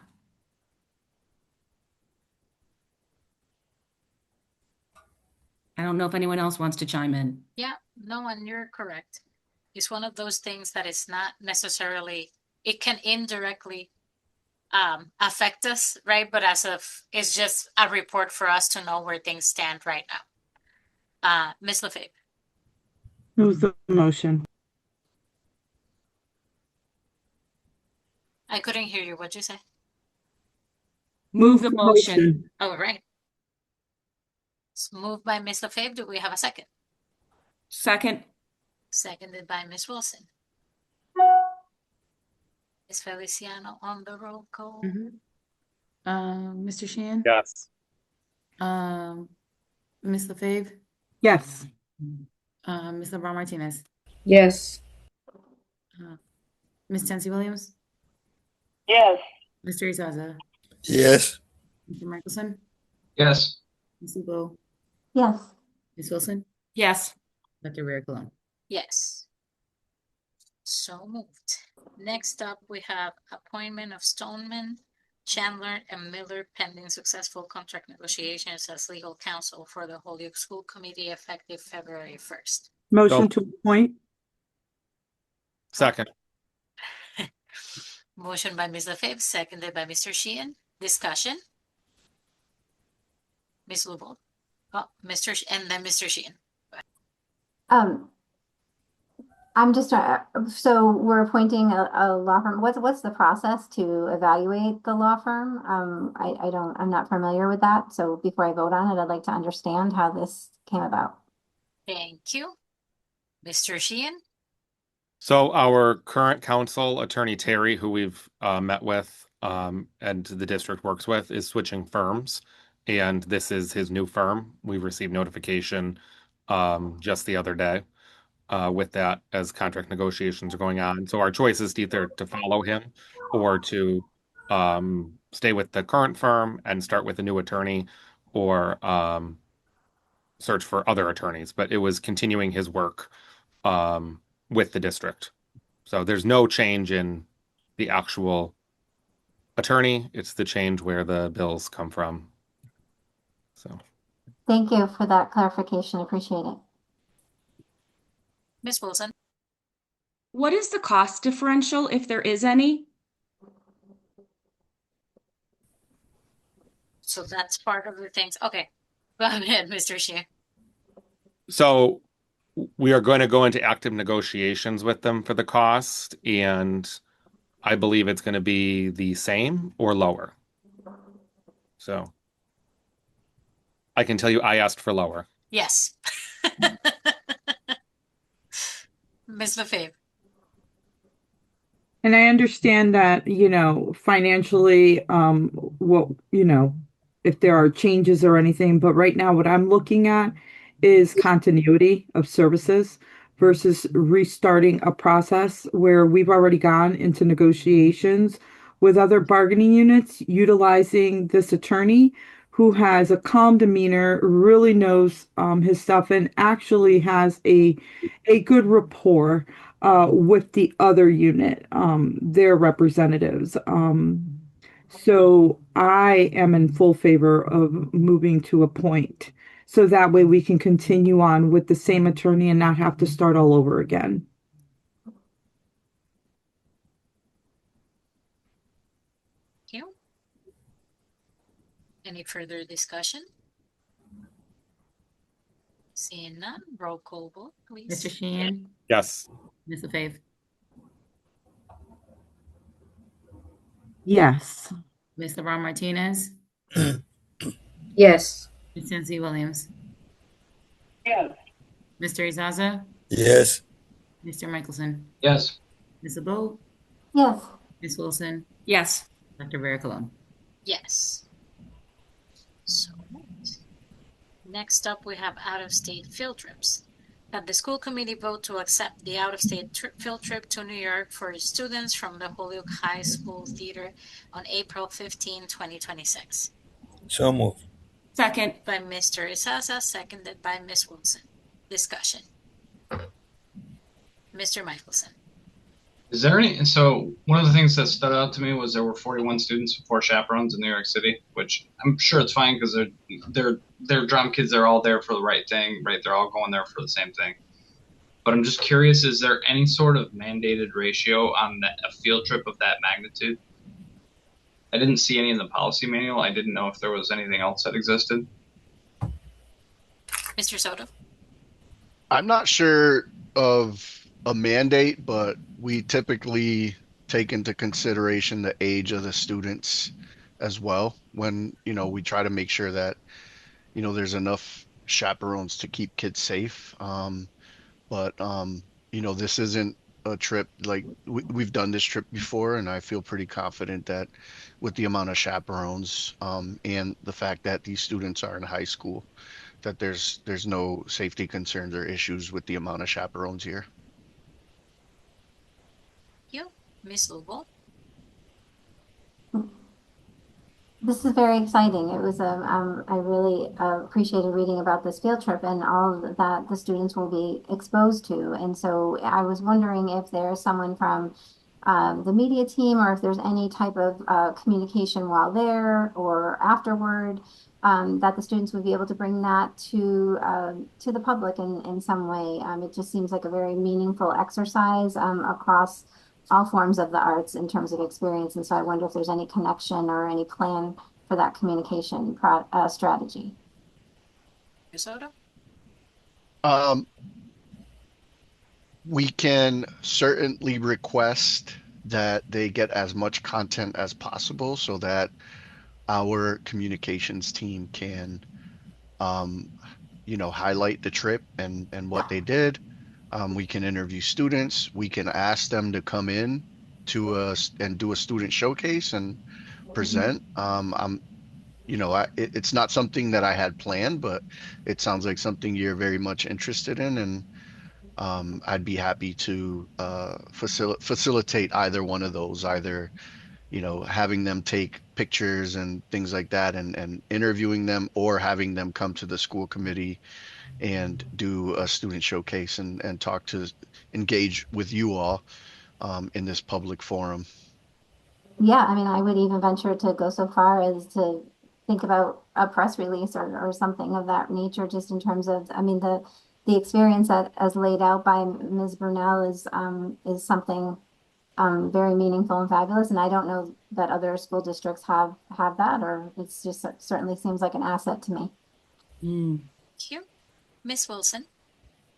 So I just wanted to share that I remember just a couple years ago going there on a trip, and it was with the chorus and the band. And I believe Principal Caracciolo was there along with me as we enjoyed Evita. So I love that this continues to happen. It was a great experience for me, one that I treasure, and I know these students will treasure as well. Thank you so much. Seeing no further discussion, roll call vote, please. Mr. Sheehan, Yes. Ms. LaFave, Yes. Ms. LeBron Martinez, Yes. Sensi Williams, Ms. Sensi Williams. You didn't hear her? Sorry. Yes. All right.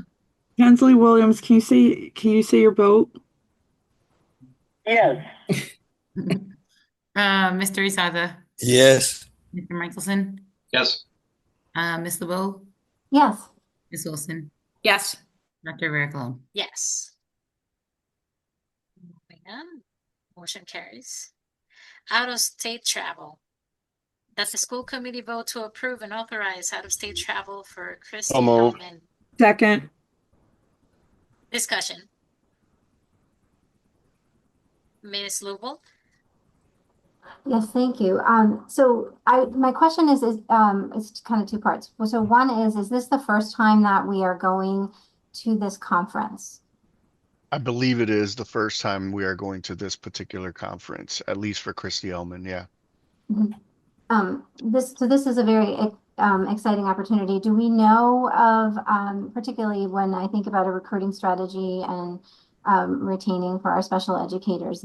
I do see that you're on the floor of the expo based on what I looked at in terms of how the conference is laid out.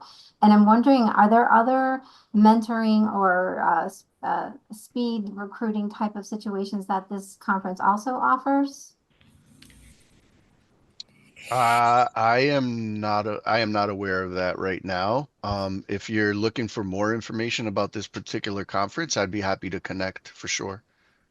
Okay, and then lastly, I noticed that there were some people also on the expo floor, other colleges and universities, particularly Landmark. So in addition to recruiting staff, are we also looking at partnerships for colleges, particularly a college like Landmark, who has significant experience with special education and students with disabilities? Yeah, I mean we're looking at this particularly as a recruitment from a recruitment perspective. Itinerant service providers has been one of those positions that, you've seen some budget transfers as school committee members where they've been posted and pretty difficult to fill. But we want to make sure that we go out there trying to recruit. But if there are opportunities out there to, that Miss Ellman engages in, that she thinks that there's a great opportunity to provide a partnership with HPS, that she's gonna jump on that for sure and bring it back, and we'll have a discussion about it. She's really good about coming back to the team and talking about what her experience was, and whether or not she met some really good candidates, or whether or not she met a college or a potential partner, and elevating that to Miss Gage and myself, and making sure we have an opportunity to do that. I do know that we do plan on sending another individual with her, Michelle Cooper Cox. They had traveled to a similar conference and did result in being able to make some really good connections with staff, with some future potential staff. We got some. It was their last trip was a really good one. It wasn't to this particular conference, but the idea was the same. That's good to hear. I know these things can be very exhausting. You're always on when you're on the floor like that. So thank you for that clarification. Look forward to hearing more about the report. Thank you so much. Any further discussion? Seeing none, roll call, please. Mr. Sheehan, Yes. Ms. LaFave, Yes. Ms. LeBron Martinez, Yes. Ms. Tensley Williams, Yes. Mr. Izaza, Yes. Mr. Michelson, Yes. Ms. LeBeau, Yes. Ms. Wilson, Yes. Dr. Vera Colon. Yes. Motion passes unanimously. Next up, we have budget reports. Motion The at the committee vote to accept. So moved. Moved by Second. Ms. LaFave. Second. Seconded by Ms. Lubel. Discussion? Mr. Michelson. So I'm not super aware of the procedure for reviewing a warrant, but in one of the pages, right, there's a couple of balances that have a negative remaining budget. I'm just curious what that means. Yeah, we just closed. So there's two things that it could be. We just closed our year, and between the time where you have two fiscal years open, our reports can look a little funky. But once the year is closed, you get a really true picture of what the remaining balance is. That is one reason you would see a negative balance. The second reason you would see a negative balance is if that account, I don't want to get too technical, but we may have, we call them roll-up codes. So you might have one account, like I'm gonna use real simple terms, like when we budget for travel as an example, we could budget all of it into this in-state travel account, but the out-of-state travel account is also linked to that budget. And the out-of-state travel has a zero budget, but it draws from that in-state travel account. So those are the two reasons that you would see a negative account. And then I believe that's it. I don't know exactly which account you're referring to, but I appreciate the question, and I'll go back and find out what that's about. Munis doesn't allow you to do any orders and send an account into negative unless it's part of a group of accounts that share the same budget. Okay, thank you.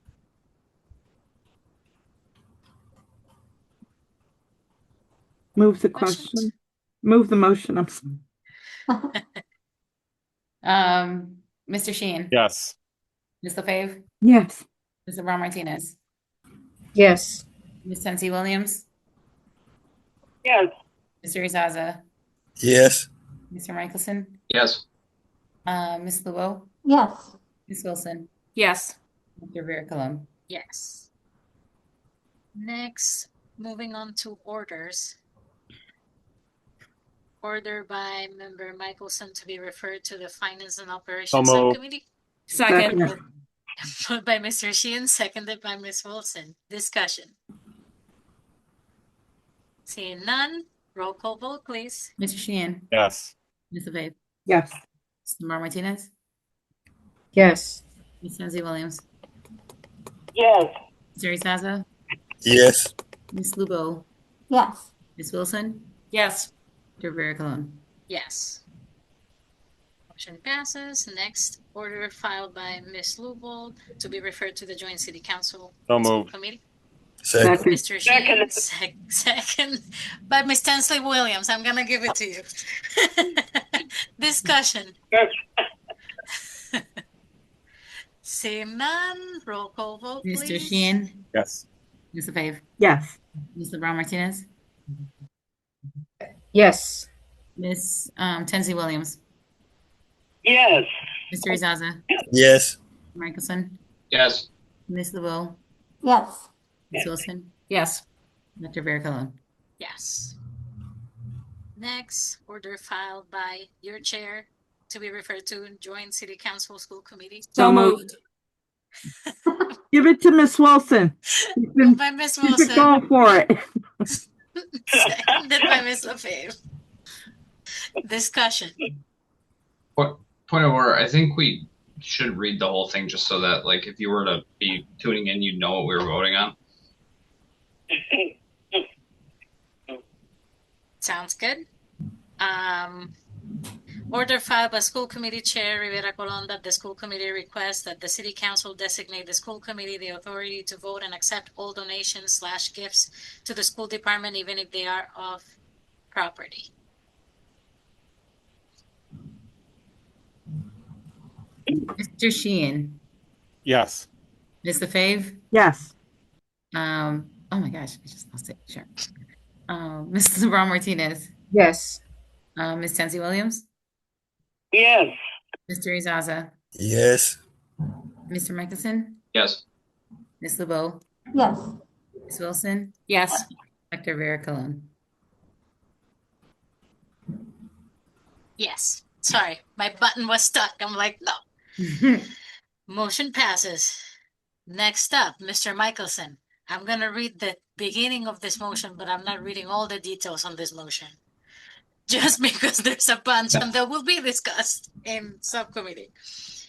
Order filed by school committee member Lewbold that in the interest of transparency, public understanding, and engagement, all presentations, slide decks, and other major presentation materials included in school committee agenda packets are pre-read as a matter of standard practice, include a brief executive summary. Make a motion to revert to policy and governance subcommittee. Second. Second that. Motion made by Mr. Sheehan, seconded by Mr. Isaza. Mm-hmm. Yes. All There right. were other voices there. Any discussion? All right. Roll call Mr. vote, Sheehan. please. Yes. Mr. Fave. Yes. Mr. Brown Martinez. Yes. Ms. Tenzie Williams. Yes. Mr. Izaza. Yes. Mr. Mickelson. Yes. Ms. LeBeau. Yes. Ms. Wilson. Yes. Dr. Vera Colon. Yes. Next, we have order filed by Ms. Wilson to be referred to the Policy and Governance Subcommittee. And this is my favorite. It's about acronyms. Spelling out all acronyms. So moved. Moved by Second. Mr. Sheehan, seconded by Ms. Wilson. Discussion? Seeing none, roll call vote, please. Mr. Sheehan. Yes. Mr. Fave. Yes. Mr. Brown Martinez. Yes. Ms. Tenzie Williams. Yes. Mr. Izaza. Yes. Mr. Mickelson. Yes. Ms. LeBeau. Yes. Ms. Wilson. Yes. Dr. Vera Colon. Yes. Next up, we have order filed by Ms. Wilson that the district provide the school committee information on the process or procedure around missed service time by special education students and English learners. Make a motion to refer to leadership, accountability, and measurement. Second. Motion Go ahead, by Ms. Mr. Lubo. You Sheehan, can have it. It was your order. seconded by Ms. Lubo. Discussion. But that's okay. I don't care. All right, roll call vote, please. Mr. Sheehan. Yes. Mr. Fave. Yes. Mr. Brown Martinez. Yes. Ms. Tenzie Williams. Yes. Mr. Izaza. Yes. Mr. Mickelson. Yes. Ms. LeBeau. Yes. Ms. Wilson. Yes. Dr. Vera Colon. Yes. Now moving on to approval of meeting minutes. That the school committee vote to accept and approve the meeting minutes of the organizational school meeting of January 6, 2026. So moved. Yes. Moved by Mr. Second Michelson, that. seconded by Ms. Tensley Williams. Discussion. Ms. O'Fay. I'm sorry, Madam Chair. I've got to go hunt down my charger before my computer dies, and then you can't hear Miss Tensley Williams. So I know you're going into a vote. I'm going to step away and leave her on, but Mr. my Sheehan. vote would have been a yes. Okay. I'll be back. Mr. Sheehan. Yes. Mr. Fave, for the record, said yes. Ms. LeBron Martinez. Yes. Ms. Tenzie Williams. Yes, and I thank Mr. Faith. Mr. Izaza. Yes. Mr. Michelson. Yes. Ms. LeBeau. Yes. Ms. Wilson. Yes. And Dr. Vera Colon. Abstain. I wasn't there. Moving on. Updates of subcommittees. Policy and Governance Subcommittee. Ms. Wilson. We have a meeting tomorrow at 5:30. It's going to be just a general meeting, just getting the new members up to speed and reviewing our process, and probably making some changes to that, since there's been a change in our makeup as well, from the standpoint of moving from a receiver to an interim superintendent. So again, it's tomorrow at 5:30 down at Suffolk Street. Thank you so much, Ms. Okay. Wilson. Finance and Operations. We have a recommendation that the school committee vote to approve the fiscal year 27 school committee budget priorities as listed in the attachment. So Do we moved. have a motion? Moved by Mr. Sheehan. Do we have a Second. second? Second. Seconded by Ms. Wilson. Discussion. Mr. Sheehan. Just give some background since, I mean, this is the committee of now taken over. These were laid out in the fall by committee members, had the input to put these in for the guidance moving forward. And this is some of the last business that came out of the finance committee in the fall, in probably December. I don't know if I can answer many questions, but I will certainly try. Ms. Lugo. So I was looking at these and against the strategic priorities, and one of the things that was sticking in my mind from our last meeting when we had Jen Albury here, and she talked about literacy and the gains that we've made also in the K through 2, K through 3, but she also pointed out that from grades 4 through 12 that we don't have consistency with literacy practices, and I'm just wondering where in our strategic priorities are we addressing those gaps, or are we addressing those gaps? I just have a concern about kids leaving our school system who cannot read or who are not covered by this early literacy, and so I'm just trying to understand where we're focusing, or if that is part of one of the other strategic priorities.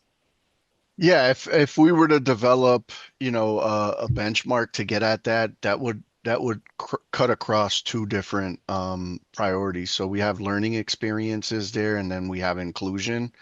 And the way we use these guidelines is to make sure that, as we're developing the budget, we're keeping these guidelines and these priorities. The majority of the priorities that are listed here are essentially covered in the strategic plan, and under those, those 5 priorities that we have there. When you develop a strategic plan, you don't usually get super detailed, but I can tell you that from experience over the last 4 years, as we begin our annual planning for the upcoming year, we revisit these priorities, we revisit these priority areas in the strategic plan. And, we often invite some of our directors, we invite some of our principals to help in developing those plans. You heard from Miss Albury herself, what her approach is going to be, or her priorities are going to be in terms of where we have some gaps. So when we sit down and we start planning for next year, that's something that the ELL department's going to be working on. I don't think it'll be, I don't think that that's something that will be missed, but if you're, I think one of the things that we wanted to get today, because we discussed this in detail in the Finance and Operations Subcommittee, and I recognize that not all the committee members are on that committee. The recommendation that committee made was to bring this forward to the committee so that if there was more input that you all wanted to provide, we can make some changes, and then get a full vote. So if you're suggesting that we can add something to these priorities, if that's the will of the whole body. So I think, I guess what I'm pointing out is that, I'm all for the K through 2 literacy, certainly as an early intervention and assessment. My concern is the lack of literacy programming for those kids who maybe didn't benefit from that. And so we have like a swath of them, 4 through 12, who are maybe getting lost in the shuffle and not reading at grade level, and just kind of how we are allocating budget and funds for those programs. And what I hear you saying is that, are you saying that yes, you are going to allocate funds for that, or that you have to relook at that? Like, I just want to understand, like, I'm taking this in as feedback, and when we sit down with the academic team, based on this feedback, I'm going to have this conversation with Rebecca and Jen when they develop their budget. Mm-hmm. I think oftentimes when something like this comes up, it's not necessarily a matter of allocating more resources. It's about figuring out what additional supports are required, either through the central office, district leadership, or through, investing more resources. So I will, take this feedback and I will bring it back to I'll bring it back to Rebecca Thompson and Jen Albury. And then as we develop the budget, those are some questions that I'm going to be asking. But I think that, based on what you're what you're suggesting, it wouldn't be hard for us to just add an additional priority to this if that's what the whole committee wants. But it is specific to budget priorities, right? So it would essentially be naming that the school committee feels strongly that we need to ensure there are resources in the budget to get at. Yeah, I mean, I think that we would want Get at our this. students to graduate Hoyoke Public Schools able to read, right? And that would be part of the strategic priority and not just focused on the K through 12. Or the K Yeah. through 2, sorry.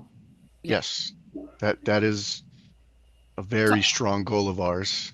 So I would like to make a motion then that we, if this is pertinent, that we add, looking at reading and resources for those students who are not currently covered, and adding it as a strategic goal.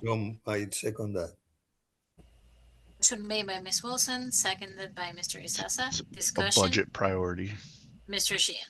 So I guess I'm looking as chair of this committee and for the committee to do its work. I would like the specific language of where it's being amended in here and what's not just something. I mean, these have gone back and forth. I just need this for the committee of what specifically that this school committee wants to add to these priorities. And I'm unclear by that motion of what is being added into this document. So I would like to add another bullet under early literacy and just call it literacy, with the indentation bullet ensuring all students in grades 4 through 12 read at grade level. Well, read at grade 3 level.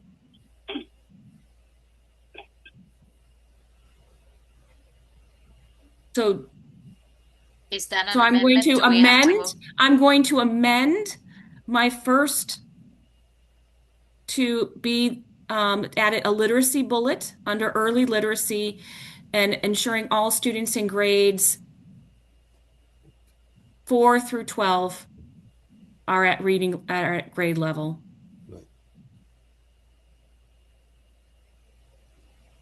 Do we have a second on the amendment? I'll second that. Seconded by Mr. Michelson. Roll call vote on the amendment. Ms. Felicia. Sorry, I was on call. I'm trying to read it. Mr. Sheehan. Yes. Ms. LaFave. Yes. Mr. Brown Martinez. Yes. Ms. Nancy Williams. Yes. Mr. Izaza. Yes. Mr. Michelson. Yes. Ms. LeBeau. Yes. Ms. Wilson. Yes. Dr. Vera Colon. Yes. And now on the motion as amended. Any discussion? All right, roll call vote, Ms. Feliciano. Mr. Sheehan. Yes. Ms. LaFave. Yes. Mr. Brown Martinez. Mr. Brown Martinez, you're muted. Yes, yes. Ms. Nancy Williams. Yes. Mr. Izaza. Yes. Mr. Michelson. Yes. Ms. LeBeau. Yes. Ms. Wilson. Yes. Dr. Vera Colon. Yes. Next, we have that the school committee vote to approve the principal compensation model linked in the document. Do we have a motion? So moved. Moved by Mr. Michelson. Do we have a second? Second. Second. Seconded by Ms. Tensley Williams. I think you took. Discussion. Mr. Soto, go ahead. Yeah, so this originally came to the full committee and was referred to the Finance and Operations Committee. And at the last Finance and Operations Committee meeting, we talked about it. So there are a couple of policies that talk about setting levels of compensation, and it calls out specifically principals. This was a change that we were looking to make to the, how principals increases were determined in the past. It was normally just based on their evaluation rating, and we've had some lengthy discussion with with our team and also with the principals, and felt pretty strongly that we needed to incorporate some accountability data into this. So this would, essentially give a 1.5% COLA. And then there would be a rating based on the evaluation, and then there would be an opportunity to get, a fractional percentage points based on the DESE accountability, meeting the DESE accountability targets. At no point where will any increases go above 4%, but it would be a good problem to have if we were meeting all of our accountability targets and, there were some schools that, that were getting really, really strong results for our students. So we had lengthy discussion on this. I do want to note that you don't see Opportunity Academy on here. They would fall in tier 3 with Sullivan, Peck, and Dean. That's where Opportunity Academies would fall. But it was a great discussion that we had in the Finance and Operations Subcommittee meeting, and they moved to recommend that the full committee approve this. Mr. Sheehan. I'd like to make a motion to amend the chart on page 1 and include in tier 3 Opportunities Academy. Second. Seconded by Ms. Wilson. Any discussion on the amendment? Roll call vote on the amendment. Mr. Sheehan, Yes. Ms. LaFave, Yes. Miss LeBron Martinez, Yes. Mackenzie Williams, Yes. Mr. Izaza, Yes. Mr. Michelson, Yes. Ms. LeBeau, Yes. Ms. Wilson, Yes. Dr. Ricola. Yes. As amended, roll call vote, please. Mr. Sheehan, Yes. Ms. LaFave, Yes. Ms. LeBron Martinez, Yes. Ms. Tenzie Williams, Yes. Mr. Izaza, Yes. Mr. Michelson, Yes. Ms. LeBeau, Yes. Ms. Wilson, Yes. Dr. Ricola. Yes. Thank you. Next up, Joint City Council School Committee. Ms. LeBron Martinez, any updates? No meeting as of yet. I need to look in the jacket and see what's available so I can set up a meeting. Sounds good. Thank you. Thank you. Leadership Accountability and Measurement Subcommittee. Ms. LaFave. Well, I'm excited to report that we've got more stuff to add. No You're meeting yet, thrilled, though. I see. There's no meeting yet. I want to see, right now we're going through a process of a superintendent, so I want to be mindful of that and deal with that first, and then we'll go ahead into the 20, maybe 5 things that's going Have at been referred. accountability to Lamb. Thank you. Thank you so much, Ms. LaFave. Ongoing business. That the school committee vote to approve the transfer from pupil services of $167,000 to contracted services to fund 2 vacant board certified behavior analyst positions. So move. Moved by Ms. LaFave. Second. Second. Seconded by Ms. Lubold. Discussion. Ms. Wilson. So I'm just wondering if the jobs were just posted on January 21st, why are we hiring people? Because I looked at the posting and it was just posted on January 21st. It was probably just reopened. We've had positions vacant for a while, and sometimes we only sometimes the postings expire, but these have been some hard to fill positions. We had discussions within the Finance and Operations Subcommittee, so we had a total of 5 vacancies, and we were able to hire for 2 of them. But we want to make sure that we get some consultants there, hire these contracted services so that students can get the services. So in the future, I would really find it very meaningful and beneficial if I actually knew the dates these jobs were actually posted and how long they were posted for. Because otherwise, if anyone like me just looks up, it looks like they were posted on January 21st. And that's Yeah, not, I mean, that's, we're gonna keep them posted. Like, no, I we understand want that, to but it's, fill those positions, so we're gonna keep them. We're gonna keep them posted until we're able to fill them, and then hopefully not need to contract out for these services. no, I understand that, but it would be really a good viewpoint if, we listed how long these positions have been, we're looking for them. Otherwise, it looks like really and truly they've been posted for 5 days. If I Yeah, was a member of the community, it looks to me like they were posted for 5 days.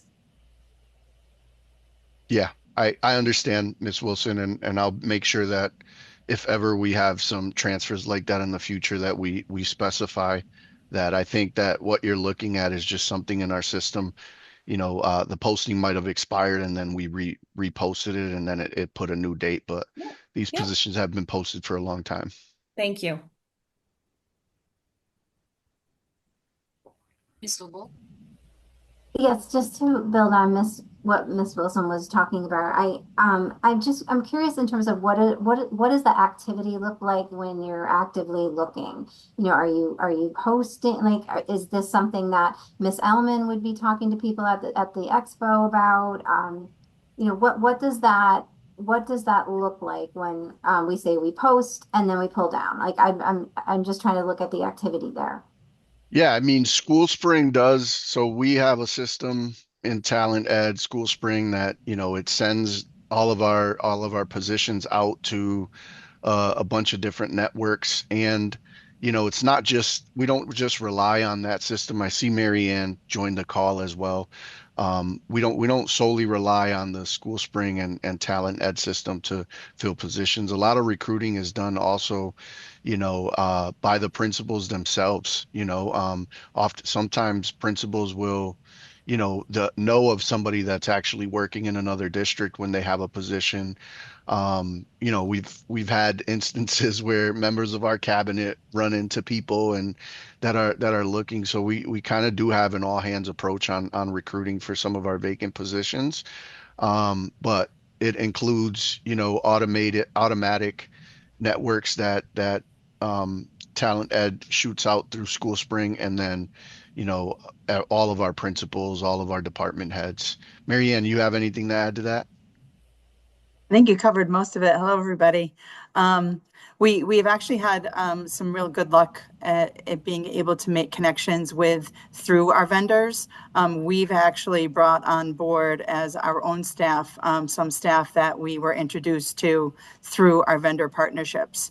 So we've been able to actually hire some of those staff that we know would be a really good fit in Holyoke to come on board and work full time for us instead of through a vendor.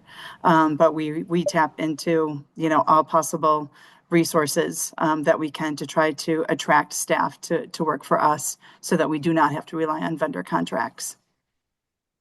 Yeah, and our own social media accounts as well. Right. I've seen principals even share a list on their personal Facebook or Twitter or Instagram accounts where they have these open positions and they post a list, and sometimes that has led to getting some people in here.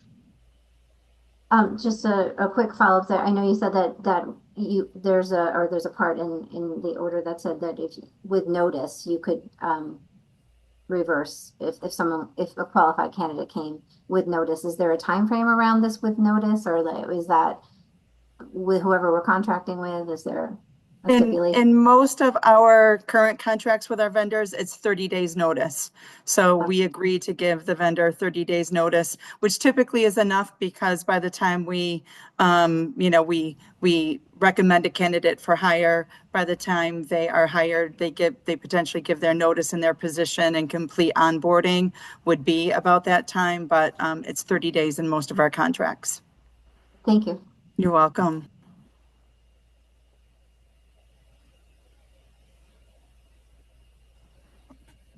Right, thank you so much. Any further discussion? Seeing none, roll call vote, please, Ms. Feliciano. Mr. Sheehan, Yes. Ms. LaFave, Yes. Mr. Brown Martinez, Yes. Ms. Tensley Williams, Yes. Mr. Izaza, Yes. Mr. Mickelson, Yes. Ms. LeBeau, Yes. Ms. Wilson, Ms. Wilson. She's muted. Yes, yes, yes. Dr. Ricolone. Yes. Motion passes unanimously. Next up, we have the ratification of the addendum for the interim superintendent contract, but unfortunately, the attachment didn't make it to the agenda. So may I have a motion to table? So move. Second. Moved by Ms. LaFave, seconded by Ms. Leopold. Discussion? Seeing none, roll call vote, please, Ms. Feliciano. Mr. Sheehan, Yes. Ms. LaFave, Yes. Mr. Brown Martinez, Yes. Ms. Tensley Williams, Yes. Mr. Izaza, Yes. Mr. Mickelson, Yep. Ms. LeBeau, Yes. Ms. Wilson. You're muted. Yes. And Dr. Ricolone. Yes. All right. So may I have a motion to lay on the table the potential questions for the finalists? So move. Candidate for superintendent? Second. Moved by Ms. LaFave, seconded by Mr. Michelson. All right, so real quick, now we're out of steam. I looked at everybody's questions, which they were in a grand total of 42 questions. Point of order. I Point of order. go ahead. So if you're going to have the motion to lay on the table, then you need to vote on that to bring it back up. I'm so before sorry. you- Yes, yes. I'm sorry. I'm fried. You're Friday. I was discussion? out of. Yep. Roll call vote, Ms. Feliciano. Mr. Sheehan, Yes. Ms. LaFave, Yes. Mr. Brown Martinez, Yes. Ms. Tensley Williams, Yes. Mr. Izaza, Yes. Mr. Mickelson, Yes. Ms. LeBeau, Yes. Oh, sorry. Ms. Wilson, Yes. Dr. Ricolone. Yes. Sorry about that. All right. So after looking at everybody's questions, I grouped them by themes, as you can see in the document that was sent to everybody, so that then we could focus on what were everybody's concerns, what were the topics, and what the questions would be. So that's how we ended up with opening statement, 8 questions, and then a closing statement. These are to guide our discussion, so that way, because we were not going to be able to go over 42 questions, but these were the gist of what everybody's concerns were. And I'm not sure how the motion should be for us to discuss, though. Ms. LaFave, go ahead. Thank you. Thank you for taking time to go through all the questions and actually putting them in bucket lists Mm-hmm. and taking and summarizing everything into one question that captured what everybody, the bits and pieces that people wanted to ask. I think this is going to streamline the process for the interviews. I'm not sure how long before the interview any of the candidates are going to have access to this, because it's really a thinking question. You gave not only strengths of our community, but then are asking how can they improve it, or what are some challenges, but still highlighting strengths. The other thing that I wanted to say, you see, I lose my own track of mine because my stomach's growling right now. But yeah, okay. So that was the thing. So how long they're going to get it, because what's good about this as well is that we're going to hear from each one each individual basically on the same question. We're not asking them different ones where one might highlight in one area, but the other one never had that opportunity. And they may have as well highlighted in that specific area. So I think it's really important that the work that you did, it was amazing. I like it. I think we should move forward with it. And that's my personal opinion. Thank you so much, Mr. Faith. Mr. Sheehan. Yeah, thank you for doing this. I appreciate it. So just for the essence of moving forward, and I know that there's lots of questions on these and stuff, I'm going to make a motion to approve the draft questions that we were submitted by the chair, at least to have discussion and any amendment. Motion made by Mr. Sheehan, seconded by Ms. Lefebvre. Discussion, Ms. Wilson. So this is the letter. The document is draft for finalists interview questions, which you were kind enough to break into 8 categories. So my thought is that we're going to have one question from each category. Is that the thought process that we're on? Or we're not even there yet? I don't know. So yeah, so there are so there's like the buckets with everybody's questions for those categories, but then at the end of the document there's a question that summarizes all the other questions. So you'll be able to see those at the end for each of the categories.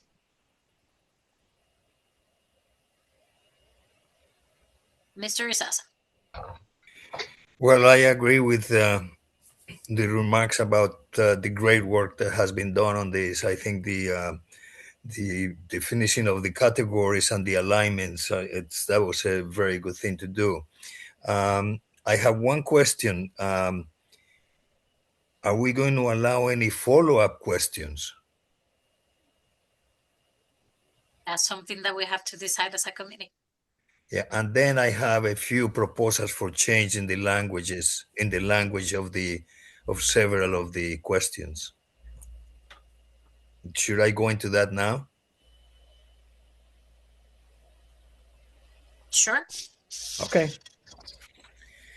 If you look at the first question, second line, I would after receivership, I would have a comma, eliminate the and then continue. Recommitted to local control and student success. I think it's important to outline that.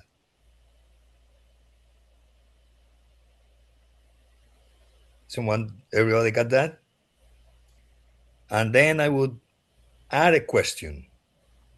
Point of order. Are we is that a motion? Is that I'm just. Well, that's what I'm trying to figure out. Because we would need to. I'm proposing changes to the language of the questions. Point of order. I'm sorry, but. Go ahead, Ms. Lefebvre. I got one on the floor, though. Go ahead, go. A point of order to the chair. Go ahead, the Mr. process, Sheehan. or what process are we using for this to make changes? We haven't decided on a process yet. But I mean, there's a proposal for a change. Should that be an amendment to this document? My motion was to approve this document as is. All right. So then the motion would need to be for amending whichever question, Mr. Isasa. Well, as I said, I have proposed changes to several of the questions. So should I take one at a time and then make a motion on that, or should I make all my comments and then move to approve them or not? I mean, it's just a matter of process. Yes. So let's go through. This was on question 1, yes? Yes. So amendments to question 1.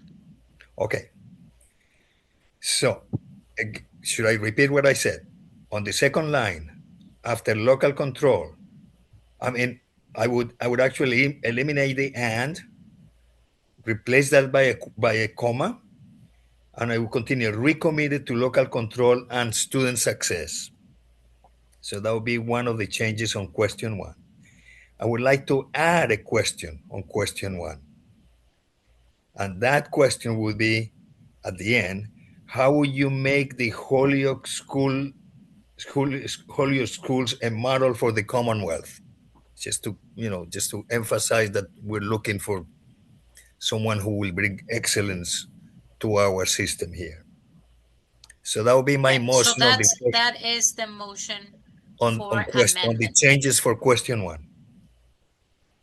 Do we have a second? I'll second that. I'll second it. Seconded by Ms. Lebron Martinez. Discussion on the motion, on the amendment for question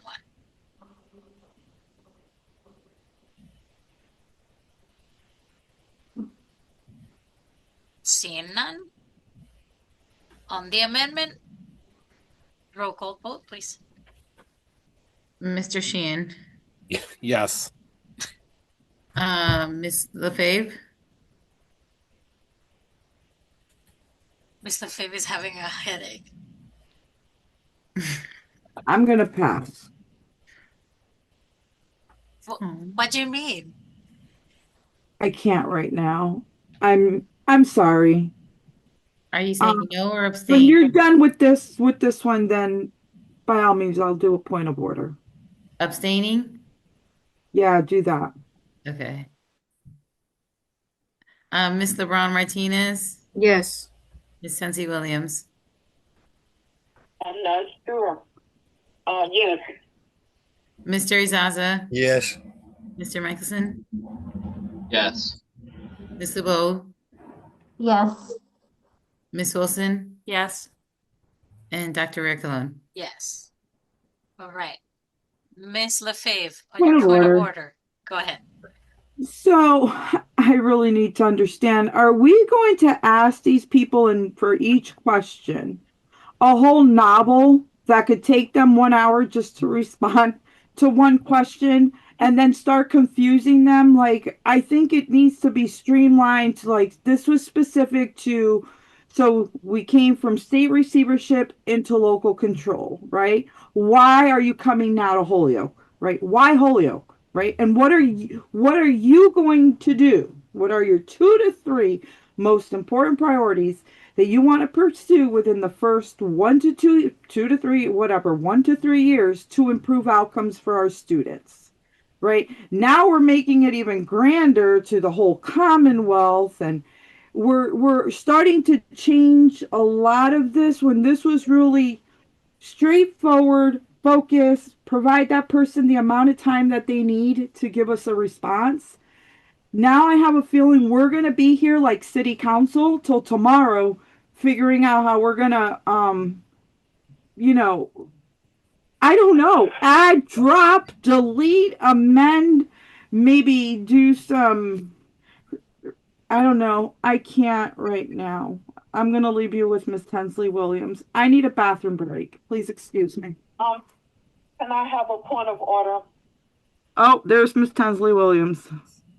I got to get a charge or 2 for this. Madam Vice Chair, I'm sorry I need to leave right now. So I'm going to sign out, okay? And I'll call Miss Feliciano tomorrow. Thank you, Ms. Tensley Williams. Bye. All right. Mr. Izaza, is that the old hand or is that a new hand? That's the old hand, but I'm Okay. still having changes to propose. Yes, but we're still on Yeah. moving on to everybody Yeah. else. Okay. We're moving. Yes. So we're moving to number 3. Hold on. Let me go to Miss Lubold and then you'll get a turn after Miss Vale. Wilson. Yeah, I'm So sorry about that. I just want to follow up on the edits and one, obviously commend you, Dr. Rivera Colon, for the work that you did to consolidate this. But I would also just like to mention for Mr. Izaza and all the other people on this call who have painstakingly cared about the process. And I just want to reiterate that this is one of the most important positions that we are hiring for our community. And it is not a 3-question and done situation. This is something that is going to take due diligence. We have been a community who has not made measurable progress in some 3 decades. And so the person that we put into this position needs to be ready, and they need to be ready, not just from one lens, but from multiple access points. And I share that because as someone who's new to the committee, I take this extremely seriously.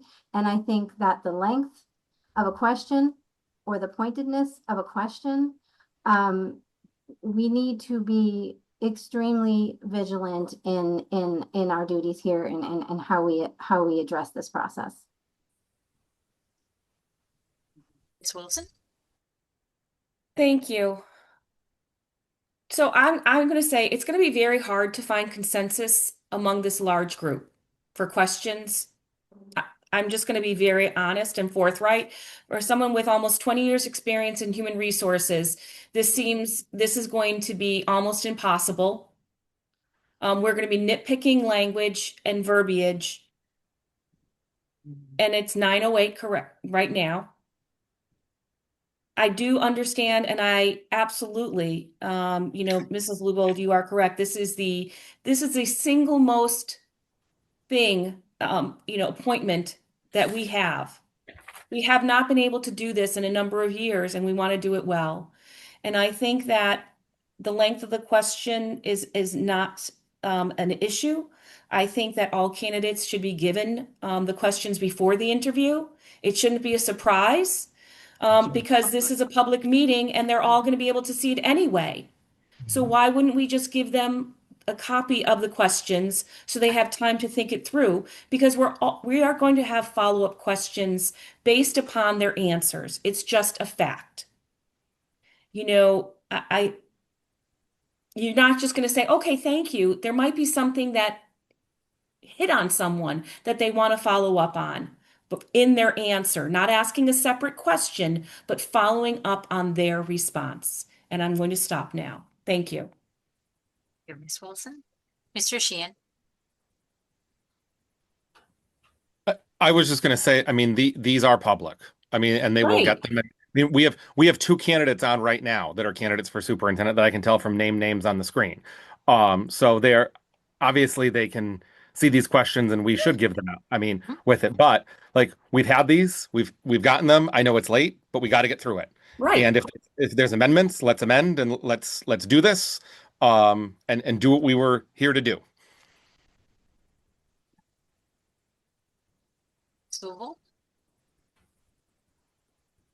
You're on mute again. Sorry, my friend. Oh, We're God. going back. I'm very sorry. Thank you. No, I took it down. Devin answered my question. Mr. Michelson? So to Mr. Sheehan's point, I think what we should probably do is if you're going to make an amendment to a question, you should read the whole question, read your amendment to it. That way it's all public. Everybody has access to exactly what we're talking about, right? And what we're trying to do, make it content based, and then we can move forward with the questions as they are. Thank you for the suggestion, Mr. Michelson. Ms. Lubold? Oh, sorry. So just to the point on that, so there's macro edits and then there's micro edits, like so comma, that type of stuff, right? Do we want to talk about the substance of the question? Because perhaps someone has an issue with a question, how it might be worded currently, and maybe doesn't have a solution for what that edit might be, but is looking for feedback from the group. Do we want to take that broader level first and then the small grammar perspectives? So I think that in the interest of time, if a change is a comma, a space, an and, or anything like that, those can be sent over to Ms. Feliciano, because that's not going to change the content of the question. And that's my suggestion. If you don't think so, we don't have to, but I think that would make this easier. And then everybody proposes their amendments to the questions as it stands based on reading the question with the amendments, if that makes sense. Right. So any amendments on question number 2? No, not on my side. Yes. Go ahead, Ms. Lubold. So my concern with question number 2 is I feel that it is right now, as in its current state, limited. To me, the question doesn't accurately describe our entire student body. And it shows us centering on just one axis of inclusion and equity. Anti-racism is extremely important, but it's leaving the picture incomplete when I think about our student body. When I think of our student body having 1 in 3 students on IEP who identify with a disability, and nowhere does that mention it. We have other marginalized communities in Holyoke, and in addition to that, we by just setting up with just one group, we're leaving out the other marginalized communities in that sentence. And so my ask, I guess, is that we would expand it to be reflective of that student body, and also the intersectionality of those student bodies, because we know that we have, and we talked with Jen Albery at our last meeting about the intersectionality that occurs for some of our Latino students who are also identifying as disabled. So I think, to me, having some way of expanding this question, and also I would just make the point that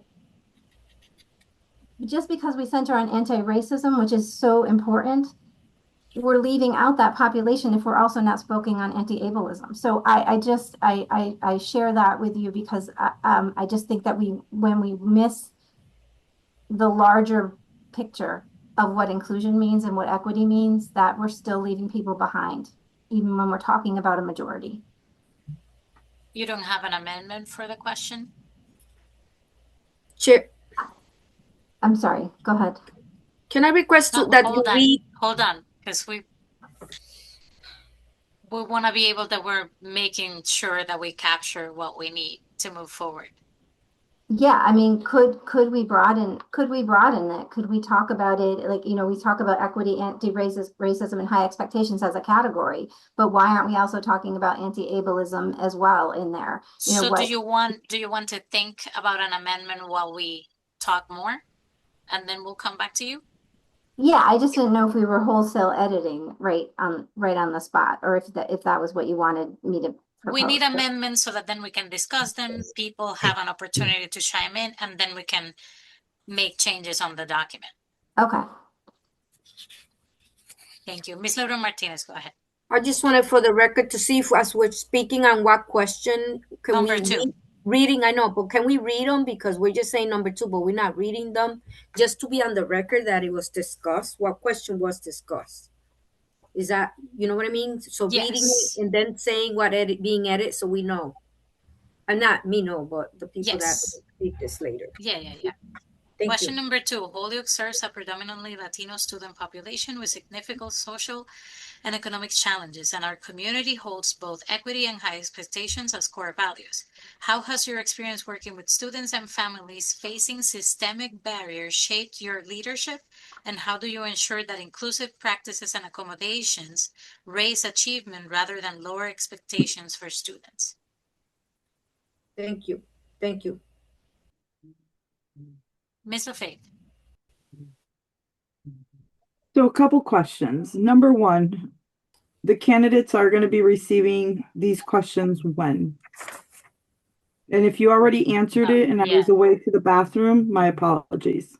Totally. That's exactly what happened. They're public, and everybody will get the questions right away. When? Well, let's see if we can get through them and actually have a slew of questions to actually be able to give it to them. It was also mentioned that 2 of the candidates are in the call as well. So they'll be hearing them right number now. 1. Number 2 is our next school committee meeting is what? February 9th? Being that there's going to be people have, recommendations to change a lot of them. Why not then they can go back, look at this, make their recommendations already. And I think the focus of our next meeting should just be on this. So that way we can get it done and over with. But to be here to go through each question and to think of how we're going to rephrase it and whatever, that is a long time. Then maybe we should have done this at the very beginning versus waiting till the end of the evening to now try to sit down, concentrate on each question and how we're going to change it. Even though we had said to send the questions, and I'm not trying to be rude, I'm just, kind of coming straight forward as to how I recall things, that any questions that people had to send it over to Miss Feliciano and to the chair. And then you took the time to develop this to really give a clear picture of Holyoke. And now we're trying to dismantle it bit by bit, and restart. It's going to be kind of from fresh. Because I'm sure there's going to be something more than likely in each question that people are going to want to rephrase or redo or add this or take away that. I understand Miss Lubold's comment in regards to equity, anti-racism, and high expectations, but we also have to be mindful that when we looked at what took us into receivership, who were the students that were the most that were that the issues were against, it was the Latino students, especially when we were looking at the Black and brown students who were being suspended at higher rates or as well weren't achieving. And yes, I am not one to talk against students with disabilities because I had 5 of them. Okay. So I had 5 IEP meetings that I had to go to. And so if we're looking at including them, then you're going to have to merge then 2 and 3, because then on top of that, we have one that's specific to students with disabilities and English language learners, so then merge them. But that's just me. I mean, we're going to be here for a very long time trying to recreate sentences so that then everybody can see it, because I'm not going to remember what anybody said. So who exactly is updating this in real time for me to see and to see if it actually makes sense, or are we making, again, a whole chapter for somebody to try to remember to come back to respond? That's it for me. I'm just Thank you, Ms. venting. Lefebvre. And I mean, I can make a suggestion that if we think that there's enough time, I don't know, I try to do this as expedient as possible. But if there are concerns, we could take them offline and then bring them back for the next meeting. My concern is that if everybody is going to want to change something, at the end of the day, it's going to be only one version. I can't have 42 versions of the questions. So that's just something to throw out there. And I have Ms. Wilson, Mr. Sheehan, and then Ms. Lubold. Ms. Wilson, you're muted. Thank you. I would say, first of all, can you give me access so I can be the live editor? I'd be happy to do that. So as we are viewing it, that we as a school committee can see it. And then we will just read it aloud like has been brought up. So I just wanted to share that. I'd be happy to do that. And I am a firm believer that the less we talk about what we have to do and just getting down to it, we could get this done in 40 minutes and be done here at 10 o'clock at night. I think we should do it. That way we're done. Thank you, Ms. Wilson. You should have access now. Thank you. Mr. Sheehan. I'm going to say I agree with Mrs. Wilson, but I will also say by waiting until that meeting in February, we create disadvantages because we finish them up at night and we give them to a candidate interviewing the next day, like hours after. I mean, we just have to do this, and I'm going to stop talking because that's wasting time. Let's get it over with. Excellent. So from now on, I'm only going to take amendments. I'm not going to be able to take comments because otherwise we're not going to finish it. We have to focus on the work ahead. Ms. Lubold. I just want to clear something up. It wasn't I wasn't taking out the Latino piece of that sentence. It was a yes and. That our community of students who we are elected to protect and see for the best student outcomes is broader than just race. It is broader than just language. We have a community that is intersectional. And so when we, and words matter, and when we signal that we're leaving somebody else out, regardless of who that is, that matters to both the candidate, because if the candidate can flex to one axis, that's great for them. But if they don't see the other rest of the population, then how are we knowing that we're putting the best person in the job, right? Ms. So Vogel, do you that's have the an question. amendment for the question? I do. I want to include, broaden that language beyond, it's a yes and, beyond Latino and, right? And I think that we need to be, it needs to be reflective. So I do have language.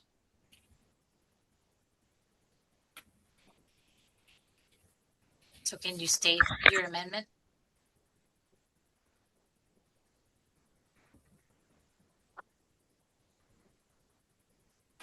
So can we, I feel like not being able to discuss it with you all doesn't, like, we're not hearing that. Like, I'm not If you hearing do an that. amendment, we have a first, a second, and then we have discussion. That's the process. Otherwise, we are just wasting time. Okay, so what if we were to say Holyoke serves a predominantly diverse community, including Latino, disabled students, ELL.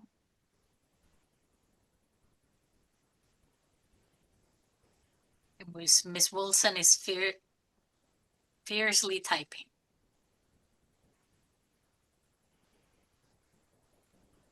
And then secondly, I think the juxtaposition in that particular sentence, when you talk about how do you ensure inclusive practices and accommodations raise achievement rather than lower expectations for students? There's an implication there that accommodations lower expectations. I know that that's not the intent, but that's the way it reads. And that, again, is a bias. So I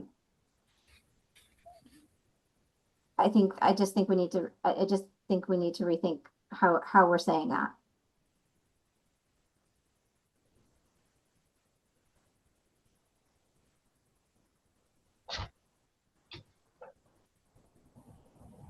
Can I get clarification on what the motion is? That was the amendment. What the amendment to is. I'm sorry. What the amendment is, It's being typed up. Until it's fully done, there is no amendment. Right now, they're doing the adjustments, if that's what I'm understanding.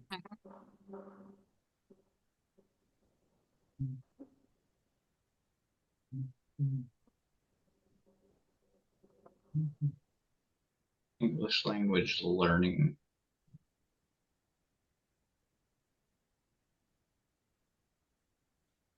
It's no longer, it's EL. It's no longer learner. It's the correct acronym now is EL.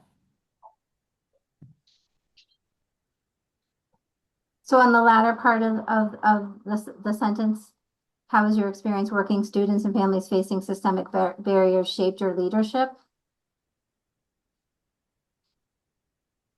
I would cap that there and leave out the rest of the sentence.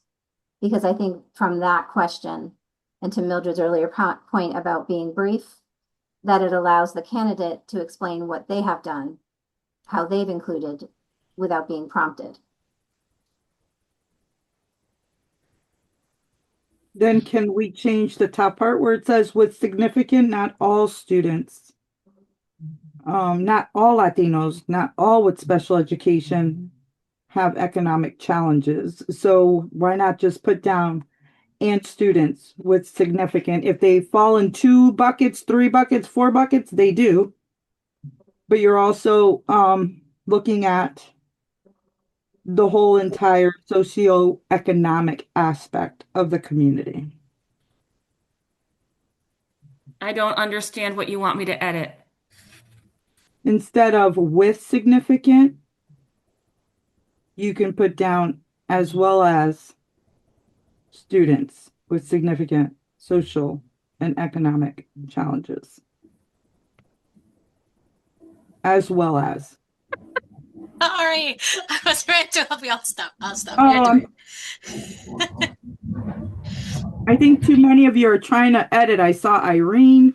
I see you, Yadilet. I see. I'm not touching anything. I'll do the roll call at this point. Okay. So the wording we have right now, based upon, so this would be the amendment. Holyoke serves a predominantly diverse community, including Latino, special education, and English language. Let's put learners. And students with significant social and economic challenges, and our community holds both equity and high expectations as core values. How has your experience working with students and families facing systemic barriers shaped your leadership? Can we say give an example? Yeah. And that's pretty much straightforward and to the point. And can you put a period after challenges? If And you give me a minute, I'd remove love the to. A. Give me a minute. We're going to work on this little tiny things after, but we're just getting the meat and potatoes. So that is the amendment that I read. Make a motion The to amendment was proposed by Ms. Lubbold. Do we have a second? Second.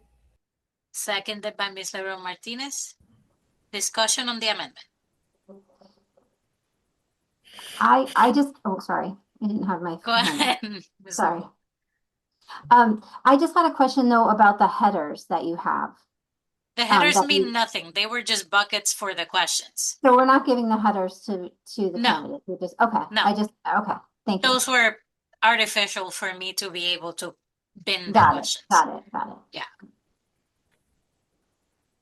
Oops, sorry. Right. So seeing no further discussion, roll call vote, Ms. Feliciano. Mr. Sheehan, Yes. Ms. LaFave, Yeah. Mr. Ron Martinez, Yes. Mr. Izaza, Yes. Mr. Michelson, yes.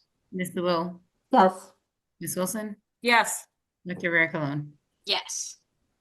All right, so we have voted in that Holyoke serves a predominantly diverse community, including Latino, special education, and English language learners, and students with significant social and economic challenges. And our community holds both equity and high expectations as core values. How has your experience working with students and families facing systemic barriers shaped your leadership? Please provide an example. Done. Excellent. Moving on to question 3. This So sounds minor, but I'm just going to read the question aloud so we Yes. have it, okay? English learners and students with disabilities make up a significant portion of our district. Tell us about a time when you were responsible for improving literacy and numeracy outcomes for multilingual learners and/or students with IEPs across multiple grades. What evidence-based approaches did you implement, and how did you hold central office and school leaders accountable for measurable progress? Okay. I read the question. All right. Mr. Izaza, do you have an amendment? it sounds like minor, but from the point of view of the community, I think is important. I don't think people would clearly understand what numeracy outcomes are. I would propose that we change that to say improving literacy and competence in mathematics. And I would propose that we spell out IEPs because I don't think there are many people in the community who, understand what it means. Yeah. Who's highlighted this? Oh, sorry. Get out of my highlight. Sorry, I needed the original question before you guys change them. Thank you. All right. So that was the amendment. Do we have a second? Second. Seconded by Ms. Lubel. Discussion on the amendment. Mr. Sheehan. Yeah, my only concern is that numeracy is not necessarily competency in mathematics. It's not. So, I mean, it's more your, it's like being able to read and interpret charts, graphs, and like there's a whole lot more. It's around decision making, solving problem. Like it's not just math. And I think that like when you are talking about numeracy in schools and talking about like we're asking someone the question that should be living this. I mean, how your ability to be competent in mathematics outcomes is not numeracy. I don't think. I mean, Mrs. Wilson's the educator here, but I think there's a difference between numeracy and competency in math. But I think it's a lot different.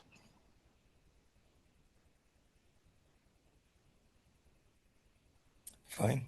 I mean, from my point of view, if you think that's the public will understand that, that's fine with me. I mean, I assume that every person we interview would clearly understand what that means. I don't know that the public would understand that.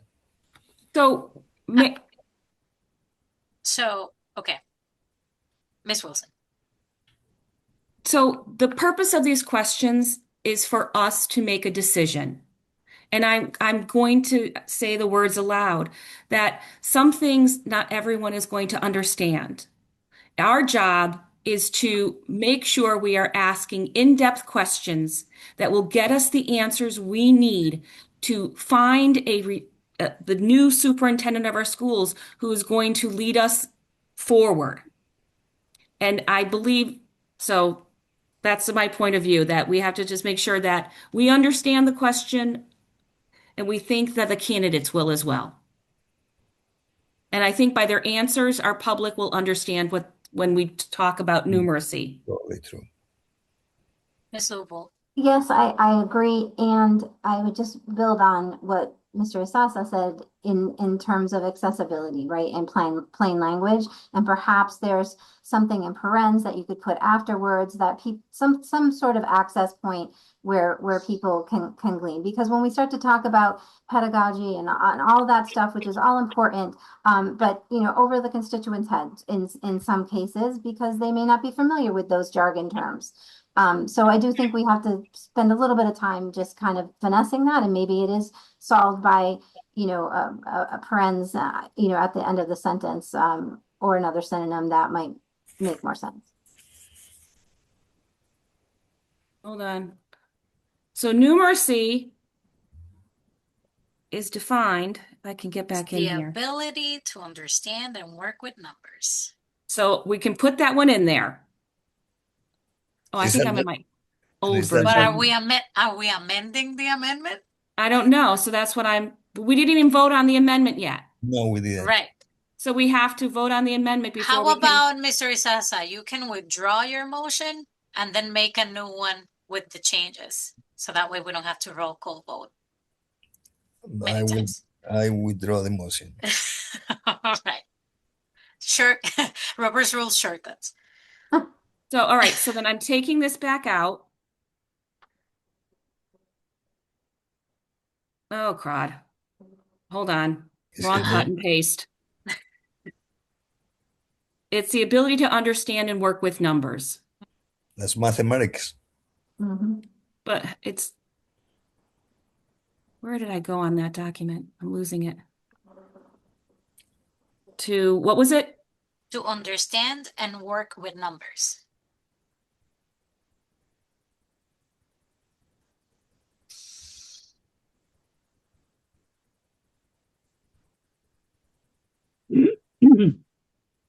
So then all we're doing is just adding. So then the only thing we'd be doing from the original, my amendment would be then to explain numeracy. So the line would read, tell us about a time when you were responsible for improving literacy and numeracy, the ability to understand and work with numbers, outcomes for multilingual learners. So I just added the explanation of what numeracy is. In parentheses. and Wouldn't we spell add out the like explanation of what literacy is though too?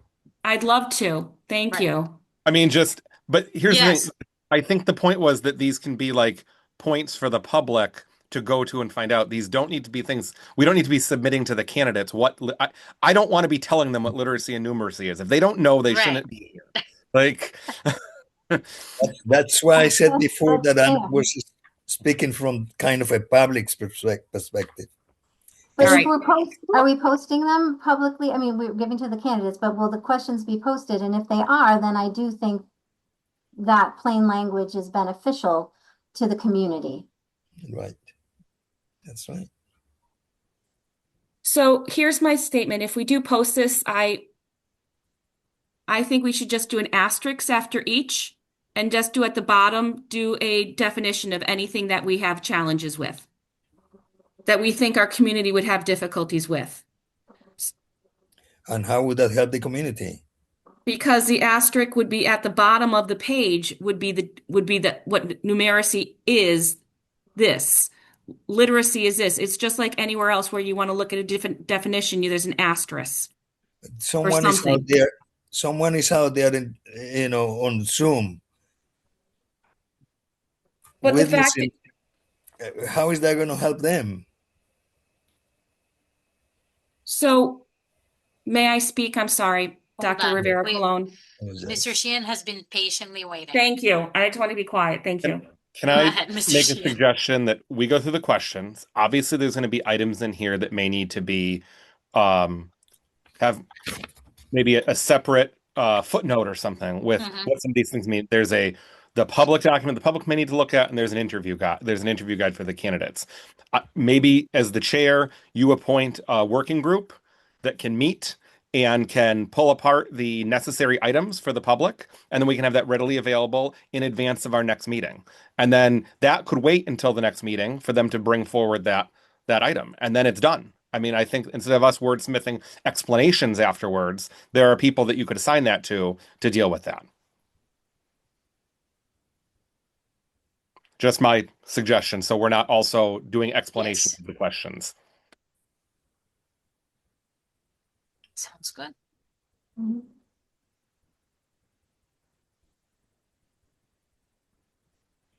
So was that a motion? I would not make a motion telling the chair to do something since it's in your purview to do things like that. Great. So we don't need a roll call vote for that. Anybody who wants to volunteer to make it accessible to the public, just email me and CC Ms. Feliciano. All right. So no other amendments for question 3, which was not amended, is still the same. We just want to add it to the explanations for the public.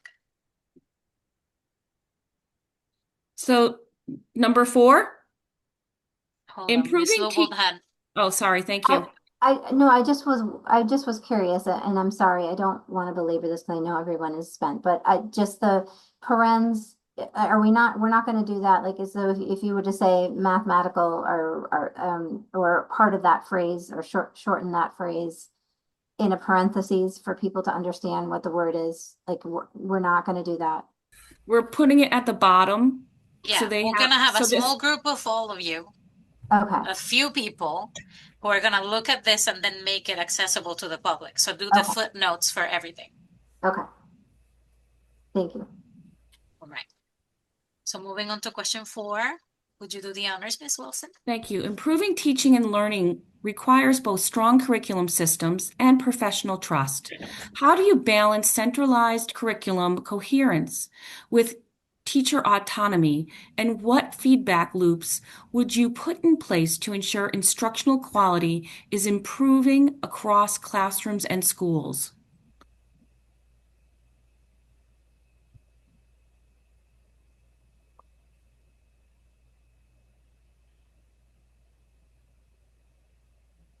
Amendments.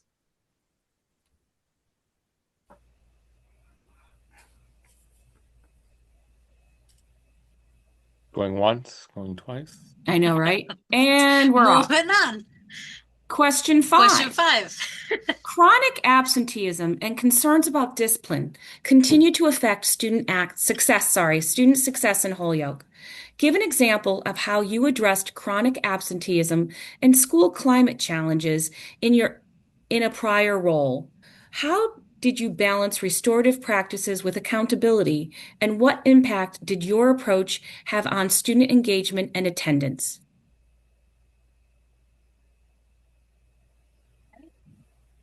Amendments to question 5.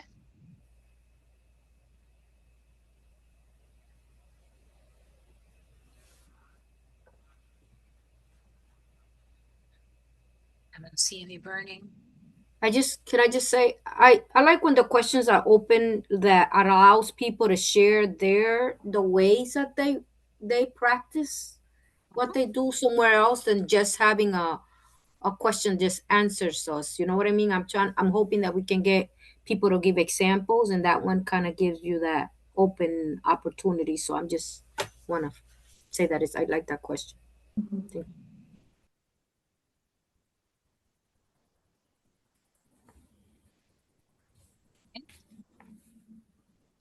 So that sounds like we move on to the next question. Number 6, Holyoke has experienced significant teacher and staff turnover for many years. How would you diagnose the root causes of retention challenges, and what specific steps would you take to stabilize the workforce, rebuild morale, and work productively with unions while still advancing necessary reforms?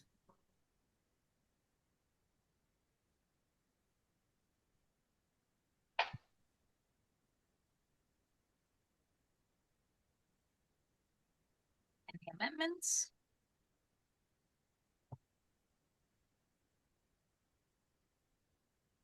All right. So, Question 7, Ms. Wilson. thank you. Or did you have a? No, I didn't. Okay. I was going to do question 7. Many families and residents, both with and without children in the schools, have felt disconnected from district decision-making. Describe an example of how you rebuilt trust or engagement in a community where confidence in the school system was low. What actions did you take, and how did you know engagement became meaningful rather than symbolic?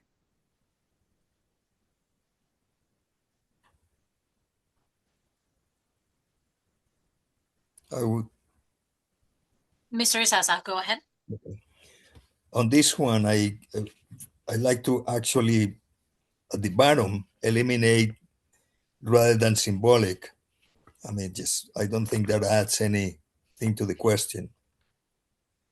And on the second line, having to do with, on the first line, families and children feel in the schools have felt disconnected. I would say have felt disaffected and disconnected, because there is a sense of disaffection in the community as well. And I think that's an important point. So what I'm proposing is that we say many families and residents, both with and without children in the schools, have felt disaffected and disconnected. And then eliminate at the bottom rather than symbolic. Second. Seconded by Mr. Sheehan. Discussion? Roll call vote, please. Mr. Sheehan, Yes. Ms. Fave, you're on mute. Sorry. Yes. Mr. Ron Martinez, Yes. Mr. Izaza, Yes. Mr. Michelson, Yes. Ms. Legault, Yes. Ms. Wilson, Yes. and Dr. Ricolone. Yes. On to question 8. Question 8. Holyoke Public Schools operates in a fiscally constrained environment. With the potential end of Student Opportunity Act funding increases with the potential end of Student Opportunity Act funding increases and rising operational costs, How would you align the budget with instructional priorities, maintain transparency with the school committee and the public, and ensure clear, respectful roles between governance and administration?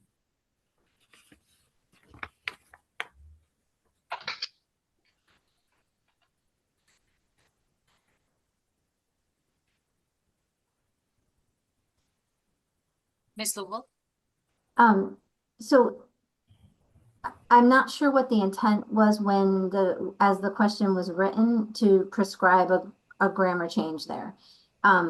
Because I think, I'm not sure I'm understanding the meaning of, in the middle where it says, with the potential end of the Student Opportunity Act. The increases and in then- funding due to the Student Opportunity Act. So say again, I'm sorry, I'm just like trying to. With the potential end of the increases due to Student Opportunity Act, like that's ending. Right, okay. And rising operational costs. Okay, okay. So I just think that needs to be tweaked to be clear. I think it might have just be inverted there. And I think it's a. That's a classic English learner issue. Yeah. Right.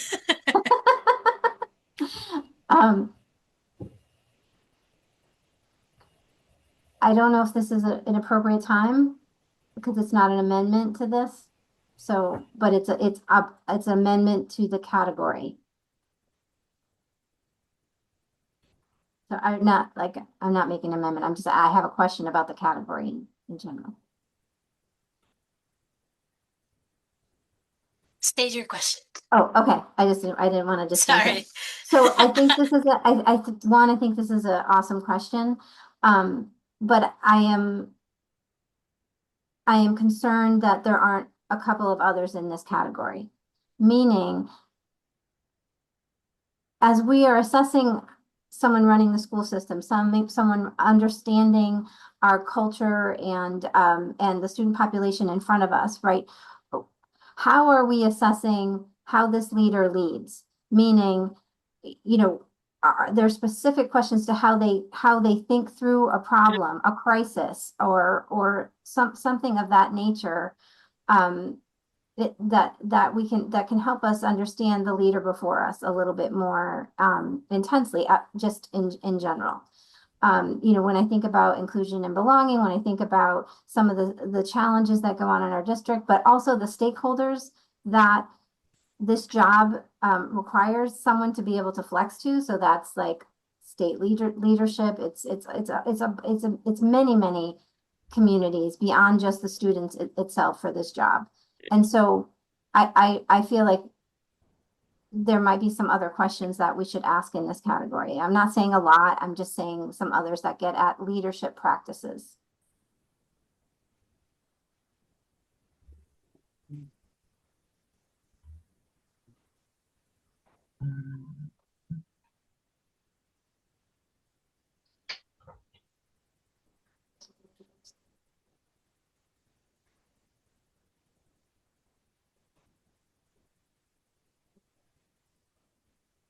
I mean, I have a suggestion, but I don't want to overstep. That's the one that we need. Do you have an amendment to the question? I don't know because I like the question. I'm Okay. asking if So there's we'll move to this one and then you can do your proposal after this one. Okay. Ms. Wilson. So I don't feel as though we need to include the potential end of the student opportunity funding and rising operational costs. I think those are pretty self-evident in the world we live with. I think it's more along the lines, our fiscally constrained environment is the fact that we only put in the minimum required by law as a city. Mm-hmm. That is what I think. The net school spending. Yeah, I think I think that is more of the issue. No offense. I'm saying, but understanding that is what we work on is more important to me than the end, you know. Yeah. I don't know how anyone else feels. So I would recommend taking out with the potential end and the rising opportunity costs because they're always going to rise. Mm-hmm. Hold on.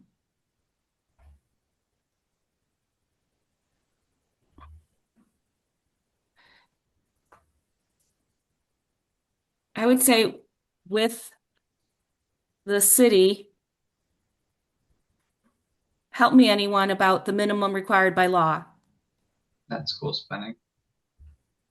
The city what? Meeting? Minimum contribution to net school spending, right? That the city only in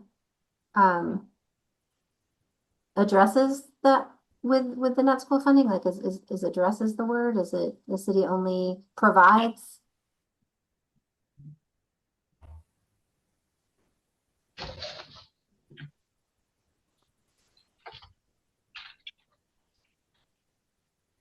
I was going to say, Mr. Sheehan, do you have language around that? Or you don't care? No, I care. I'm thinking. I know.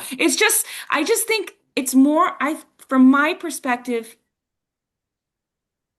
Is it it's minimum? not about the Student Opportunity Act. It's a fact that we live in a very fiscally constrained because of what we put in. I mean, I think that we could, if you're amending it, we could really just put Holyoke Public Schools operates in a fiscally constrained environment. Period. Done. But I also see that our budget expert's hand was up, so. Okay. I was just going to suggest if you wanted to mention net school spending, that the appropriate language would be in a district that is funded at the minimum net school spending requirement. Net school spending requirement. Thank you, Mr. Soto. That's the language I was looking for. Thank you. That was your amendment. This is my amendment. Wilson. Yes. Do we have a second? Second. Seconded by Ms. Laura Martinez. Would you mind reading the?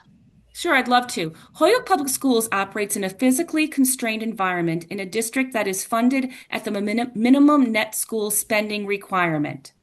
How would you align the budget with instructional priorities, maintain transparency with the school committee and the public, and ensure clear, respectful roles between governance and administration? Right, any discussion? Roll call vote, please, Ms. Feliciano. Mr. Sheehan. Yes. Mrs. Payton. Ms. LaFave. Yes. Ms. LeBron Martinez. Yes. Mr. Zaza. Yes. Mr. Michelson. Yes. Ms. LeBeau. Yes. Ms. Wilson. Yes. Dr. Vera Colon. Yes. All right, Ms. Lowell, on your proposal, go ahead. Do I need to make a motion to add new questions? Yes, you do. Okay, I make a motion to add 2 new questions to this category. Do we have a second? One at a time. You're asking for an amendment. Do we have a Or second? choice. I'm sorry, she asked, can I ask a question? She asked if she can add. No, because we have a motion on the table. Second. Seconded by Ms. Wilson. Discussion. Now you can ask your question, Ms. Laura Martinez. Sorry, I didn't get what she has said. I kind of lost it right there. What was it that you asked, Patty? What did you ask for? I wanted to add a question to this particular category that we're working with on management and on leadership. And I have 2 questions as a suggestion for the group that we could assess. Okay, good. Thank you. Mr. Sheehan? I'm sorry, I don't understand what the motion is. The motion was to add in 2 new questions to this category. Wouldn't we be better off stating the question, Chair? I mean, now we have to vote to add 2 questions before we even know the question. Okay. So there should be an amendment for one of the questions. It should be dealt with, and an amendment for another question. And like these buckets, like all these questions could be ordered in different order, correct? Right. Too, because none of these buckets matter after tonight. No. Right.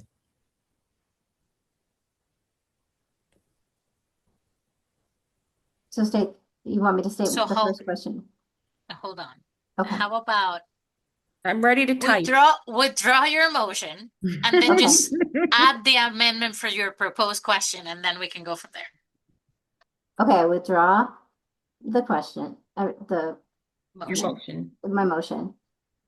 And now And you then- can make a new one with the question.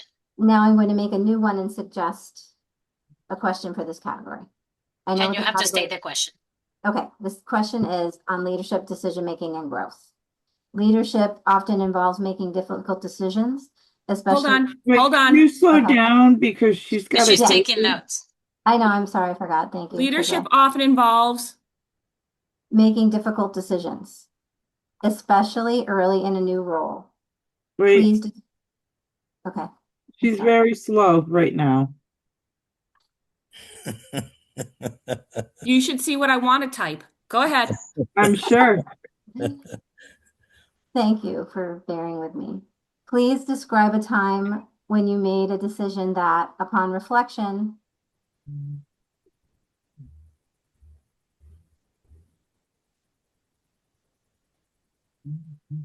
was not the best choice for your school or team. Period. What factors influenced your decision, comma. Yep. How did you respond to feedback or consequences, comma.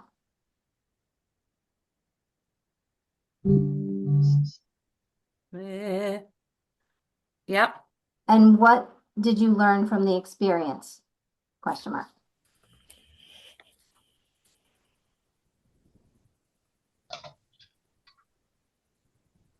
Second.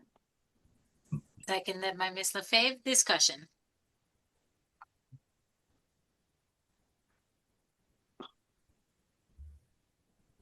Mr. Isasa, is that a new hand? No, I'm just the old hand waiting. Okay.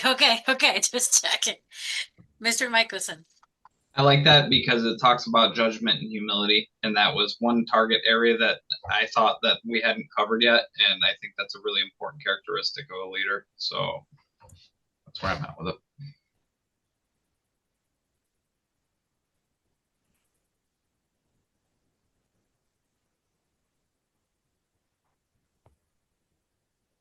We're voting on the question as amendment. No further discussion.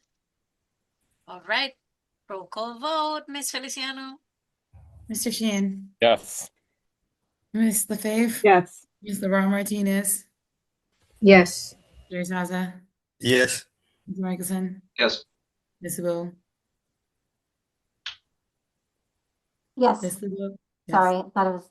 Ms. Wilson, Yes. Mr. Rickle. Yes.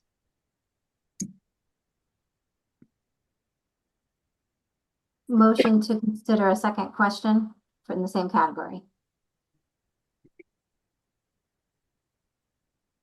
Motion to add the following question. The And motion then to add the just following text. question. Thank you. This goes to professional accountability. Please describe a specific situation where you had to lead your school or team. Hold on. Okay. Leave or lead? Lead. Oh. Yep. Can I ask a question? Keep Hold going. on. Wait until Keep she going, finishes. girl. Okay. Lead your school or team through a crisis. Period. What steps did you take to manage the situation, comma, communicate with stakeholders, and support your community? Question mark.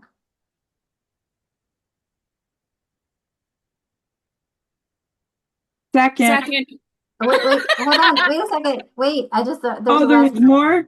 No, it's just the last part. It's really Oh. fine. Right. The last part is, what did you learn from the experience and how has it influenced your approach to leadership? Second. Influenced your what? Approach to leadership. Thank you. Mhm.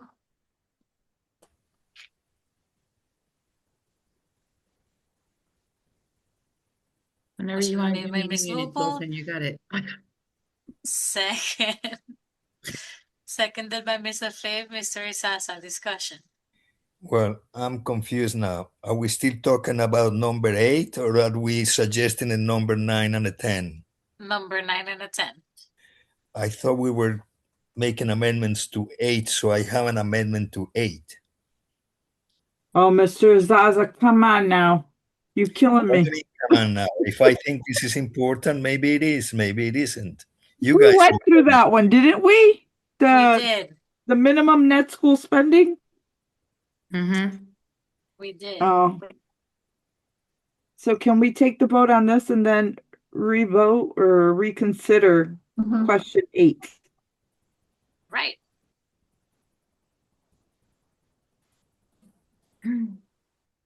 So we're on the question, we just did this one. Yes. Any discussion? Did I read it aloud? Yes, you did. Thank you.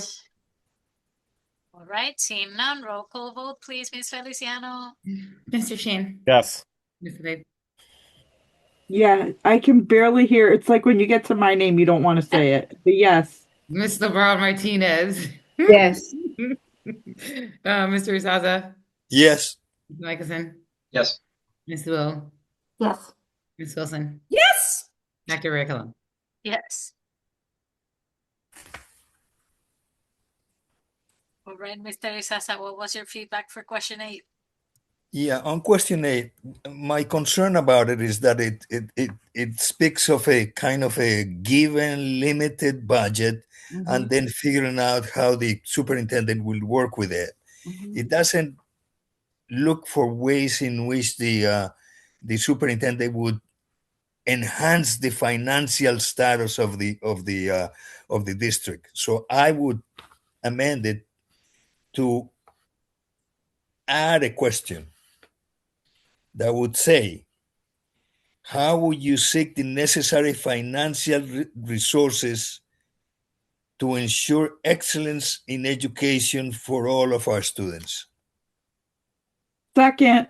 I'm thinking about lobbying, I'm thinking about grants, whatever it is. But the question as it was, is just, you got this amount of money, what are you going to do with it? Right? Mr. Isasa on the motion, seconded by Ms. Lefebvre. Discussion, Ms. Lubel. Let me read the entire thing again, Okay.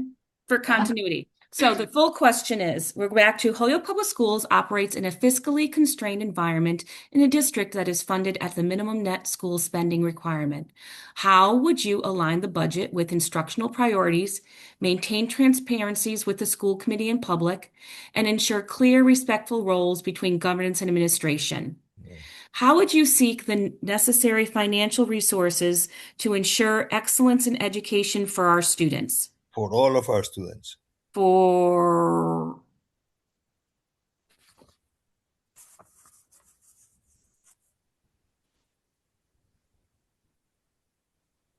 Any further discussion? Was it seconded? Yep. Yes, it was by Yep. Ms. Lefebvre. Yeah, I was a proponent for you, my friend. Okay. All right, roll call vote, Ms. Feliciano. Mr. Sheen. Yes. Ms. Lefebvre. More enthusiasm, Miss Feliciano, but Ms. yes. Lefebvre. Bring out my I cheerleader. said yes. Miss LeBron Martinez. Yes. Mr. Izaza. Yes. Mr. Michelson. Yes. Mr. Bo. Yes. Ms. Wilson. yes. Dr. Rickland. Yes.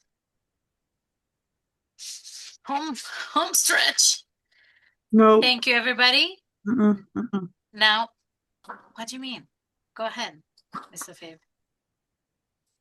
Okay, so remember that there's a team that's going to get together to do all of this so that it's Yes. community friendly. Yes. Well, I hope it's not just limited to those words. I mean, phrases should as well be considered where you're expanding on that. And just like one of them would be, I'm trying to go back to these questions. Centralized curriculum coherence with teacher autonomy. So with that being said, if when you guys are looking at all of this stuff and making sure maybe putting it as a rationale, what's the reason for this? And dumb it down. Make it very straightforward where people can actually understand. Because you can't tell me that if they don't understand, you're saying that they're not going to understand IEP, they ain't going to understand centralized curriculum coherence. Absolutely. They're going to wonder, what do you Yeah. mean by that? So that's gonna be the task of the group Of whomever to is going to do it. Yeah. Really look at each of the words and think, yeah. they really going to understand that and put the rationales underneath. Sounds good. Miss Lubel. Just to build on what Mildred was saying too, because I agree with what she's saying, but the acronyms, and this goes back to Ellie's order, they have to be spelled out for people, right? I mean, people just don't know what they mean, and they might know what an acronym means, that it could mean something else in another industry. So it's really important as a matter of practice that we just do that on the regular, right? Yep. So yeah, and then the plain language is just more accessible. Yep. And that's gonna be a part of that group. I'm gonna be reaching out to you guys, seeing who's gonna be available and can meet and do that for these questions. Just remember, You're English, absolutely right. just remember that English is my second language. So I'm is happy mine. to help. I'm happy to help. I'm happy to help. That's why we have diverse teams. All That's right. why BS stands for blood sugar. Set Or the vowel nurse. sounds. All right. So Move to adjourn. Nope. Point of order. We didn't vote on this. Oh, right. goodness. So now we need to vote on all of them as amended. Wait, was number 1 amended already here? Where The we whole can document is amended. Right. Yeah. Yes. No, question number 1 was not. Oh, it's missing the model for Mhm. Commonwealth. Because Miss Wilson offered to work at number 2. So do you remember number 1? Or Miss Feliciano? It was it was Mr. Isasa on remove comma, recommitted to local control, and then I miss whatever was in between for student success model for the Commonwealth. Yeah. How will you make the Holyoke school system a model for the Commonwealth?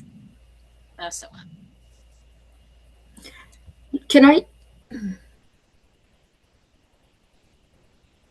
I just want to, can I speak on something, Jim? Go ahead.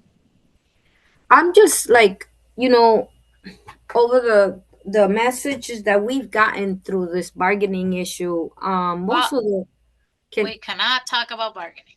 No. But let me get to my question. My question is regards to, I would like to see a question to the candidates about what type of styles they've used when you have the,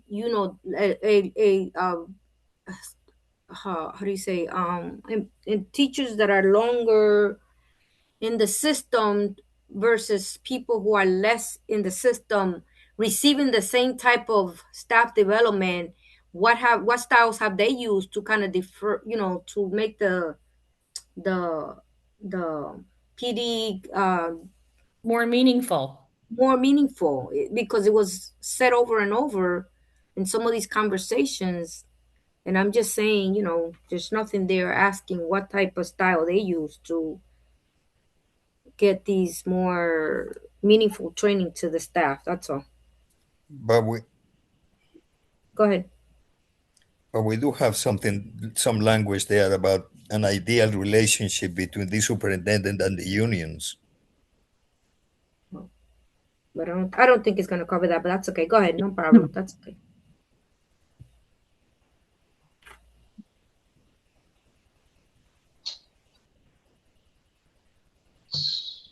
So do we want to make a motion on an amendment to question 1? I think we already did. We did it. Now we have to vote on the finalist interview questions as amended. I so move. Moved by Mr. Isasa. Do we have a second? Point of order, we already have the motion. I made the motion, Oh. and then we start spending it. Never mind. Oh my God, we need to finish this meeting. You also have a hand up too, Madam Chair. Ms. Lubel. I just wanted to understand what Gladys was saying. I don't want to lose sight of what her connection was. Were you suggesting to infuse some additional language into number one, or were you suggesting another question that gets at the relationship you were describing? Actually, it was another question to get at, but I think if we're allowed to probe these people, we should. I think that's my question. Oh, okay. Thank you. So, Ms. Wilson. So Mr. Sheehan had his hand up. Thank you. I do think questions like that also could be asked when groups are doing site visits, that getting to some of the root, like, because you're going to be meeting with people like educators and assistant principals and other people when you're there on the site visit. So asking them questions about how does professional development look differentiated in your district is something that could be where you could get some of that information from it, rather than having, like, honestly, some of these questions, you could hear the same answer from multiple candidates. Like, there's textbook answers to some of these questions that everyone's going to give, and there's some that are not. So I think asking some of the people who are in the districts those questions, and some of those targeted questions when you're there, like, may help get some of the answers to those questions without directly going to the candidate. Okay, thank you.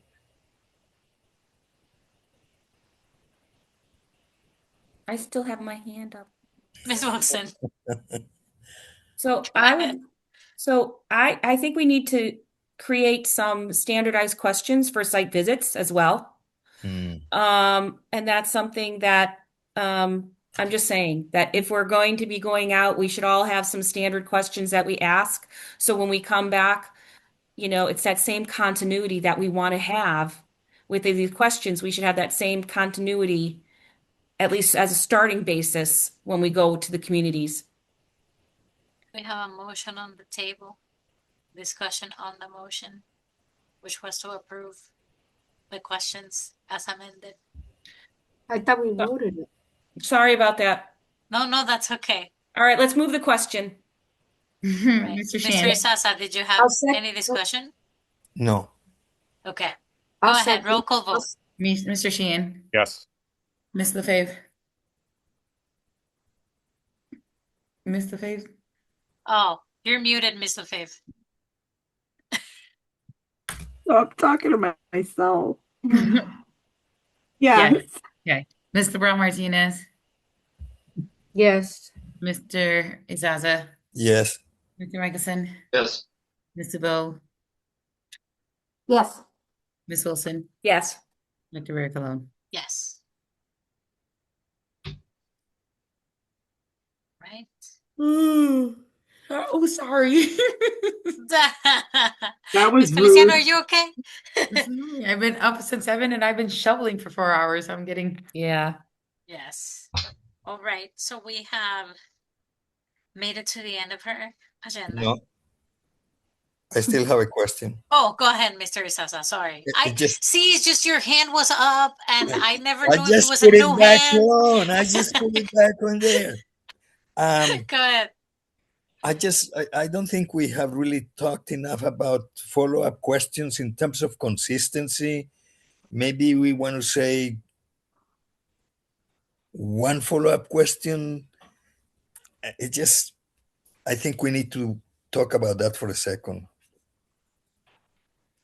I mean, once you get into a lot of follow-up questions, then you lose the uniformity that you require to make reasonable decisions. Ms. LaFave? I just think that when somebody's giving a response, when you're looking for a clarification or to expand on their response, it's more of an individualized response to the specific detail that they provided in their response that you want them to expand on so that you have a better understanding. I'm hoping that we don't have to keep having them expand, that when they say what they're going to say, it basically is, you know, kind of every point that we wanted to hear, but there might be something within their district that you're like, wow, tell me more. But I'm hoping that, you know, that with the way these questions are, it's going to be specific and that we're not asking them 20 million follow-up questions that might not even have weight on the decision unless it's something so impactful.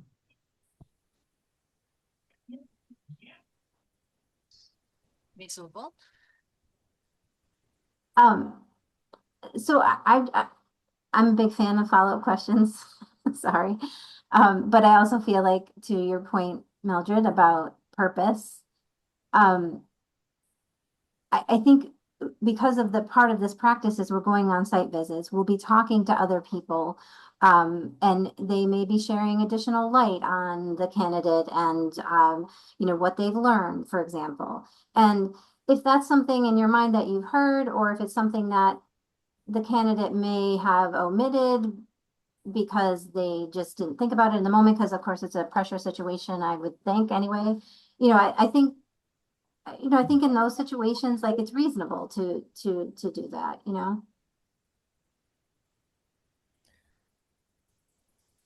You, Ms. Wilson?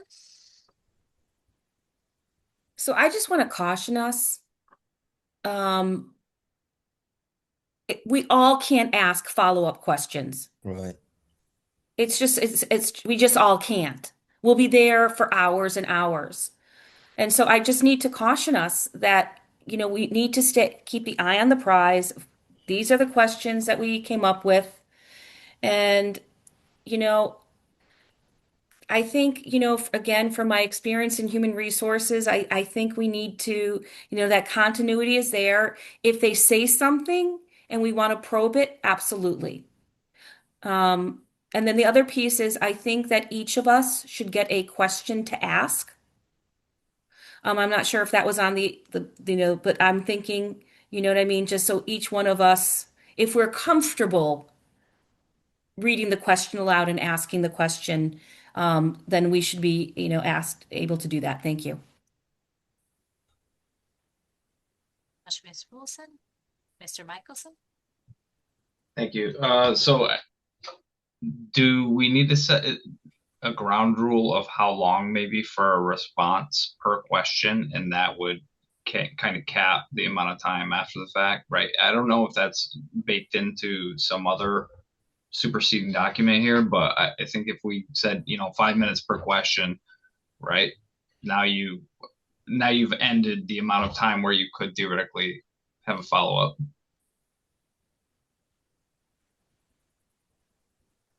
Mr. Michelson? Mr. Isasa, is that a new hand? Yeah, it's a new hand. Okay, go ahead. I just think that, again, for integrity and consistency, maybe we should specify that our follow-up questions ought to be only for clarification, not adding another question to a particular candidate that you will not be asking to another. Mr. Isasa, do you have a motion? I have a question Yes, to add, so I don't know if we're still talking about things or not. No, it's just that we are at the end of our agenda. And if you have a motion of what, something that is actionable, we can do that. My motion will be that follow-up questions will be restricted to clarification, period. That was the motion. Do we have a second? Second. Seconded by Mr. Sheehan. Discussion. Ms. Lubold. I think when you're interviewing for a job at this magnitude, to limit to a clarification is potentially not allowing a proper vetting in a public space for this role. That's my opinion. I understand where the body is going and what you're suggesting, Mr. Sasa, that about limiting a clarification. It can't go on for on and on. It can't just be, you know, for the sake of not, right? But perhaps there are some guidelines three simple guidelines that we could give members to say, this is the prompt of when you can ask a follow-up question or something, because I just, we don't know what people are going to say, how they're going to answer the question. And I just think curbing people's ability to ask something in the moment with with stakes being this high, to me is just, it's limiting us before we're even in the arena.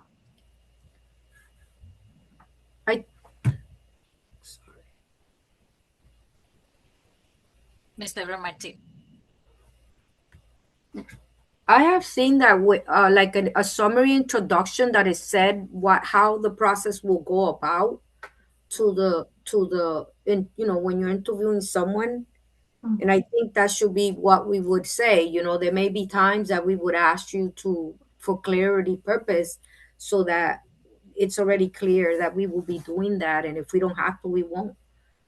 But just so that it doesn't look like we're adding on more to some and not others. But if we're not clear, I think that should be already said in the summary of the introduction when we're doing the process, that we're going to tell them how the interview is going to take place. Like everyone here is going to ask, from the group is going to ask a question. There may be times that we may want to have more clarification, but the same questions are going to be asked, and please be specific. And this is what we have for you, and that, whatever the way we want to explain that. But Ms. Deborah Martinez. Ms. Wilson. So I'm not sure how many of us has actually had legal training for interviewing. And we are going to be in a public format. Absolutely. And I do believe that we should at least be given some sort of one-pager, something from HR for some guidance about this.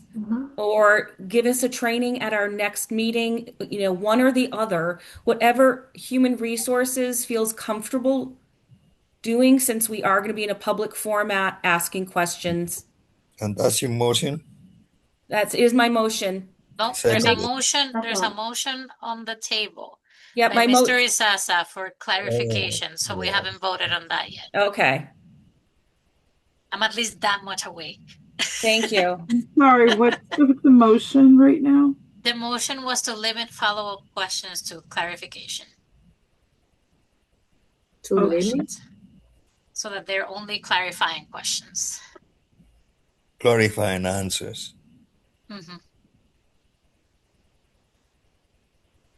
Any discussion on that?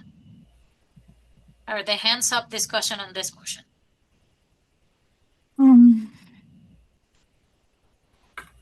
It's looking like no. Well, hold on. Ms. Lefebvre? I'm trying to get back to our agenda. Let me see if I can get there. Yeah, we're in next steps, Okay. question development and site No, visit. because I'm just looking at something. I'm sorry. Okay, forget it. All right. Move on, child. Move on. All right. If there's no more discussion on Mr. Isasa's motion, roll call vote, please. Mr. Sheehan, No. Ms. Lefebvre, To limit it, what does limit mean? I'm sorry. So no. Ms. LeBron Martinez, no, because I want to prove. Thank you. No. Mr. Izaza, Yes. Mr. Mickelson, No. Ms. LeBeau, No. and Ms. Wilson, No. and Dr. Riccolo. Sorry, Motion time fails. is- So I'd like to make a motion that we contact Human Resources and they provide us guidance around interviewing, whether they feel that's a presentation at our next meeting before our interviews, or giving us a document. We have a second. Second. Who was that? I think it was. Okay. Seconded by Ms. Vogel. Discussion. Roll call vote, please. No, my hand's up. My Mr. hand's up. Sheehan. So I'm just going to say human resources isn't, they work for the district and they can give us documents, but they are not our counsel. And if you want an actual like legal delivery on that, I think it needs to come from the council that we hire, not from human resources. That, I mean, it's just, so I'd like to make amendment to my motion. My amendment is that we seek advice from our legal counsel instead of human resources. We have a Second. second on the amendment. Second. Seconded by Ms. Vogel. Roll call discussion on the amendment.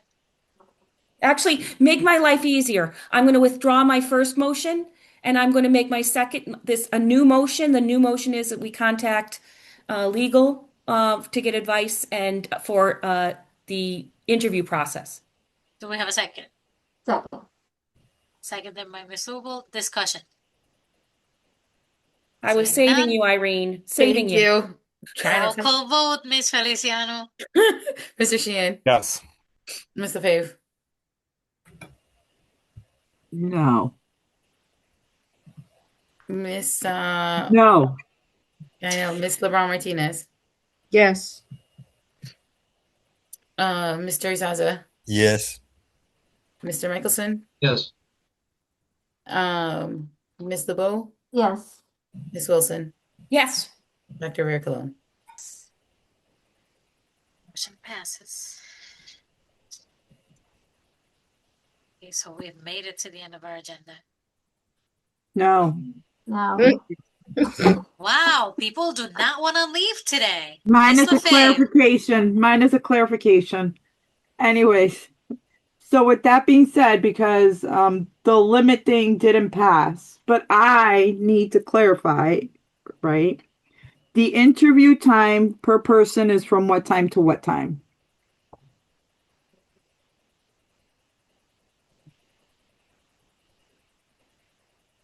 I don't know. Okay, isn't there so if let me fully understand this, okay? Because I think everybody needs to be really prepared, okay? So being that we're not going to limit clarification questions, right? Or probing, as Gladys would say, then let's say you start the interview, I think we said 5 o'clock, No, right? Or but 6 o'clock? what we said, what just a clarifying point. What the motion was to limit the follow-ups to clarifying questions, but it was never to limit the amount of questions. So- Right. That would be my other point. Okay. Go ahead. So my question is, so let's say, I think it was starting at 6, right? Just like regular school committee meeting?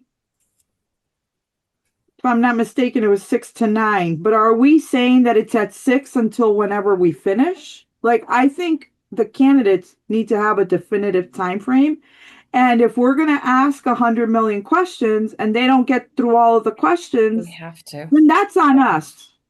It literally is on us, and we did not give them the opportunity to really highlight themselves where they could have highlighted themselves in other areas because we had so many clarifying questions or expanding questions. So I just want to make sure that there is a time limit and that, our candidates aren't coming here wondering, well, how long am I going to be here? Are we going to be here till 11 o'clock for one, but then the other one, you're only there till 10, the other one, you're there for 8? Yeah.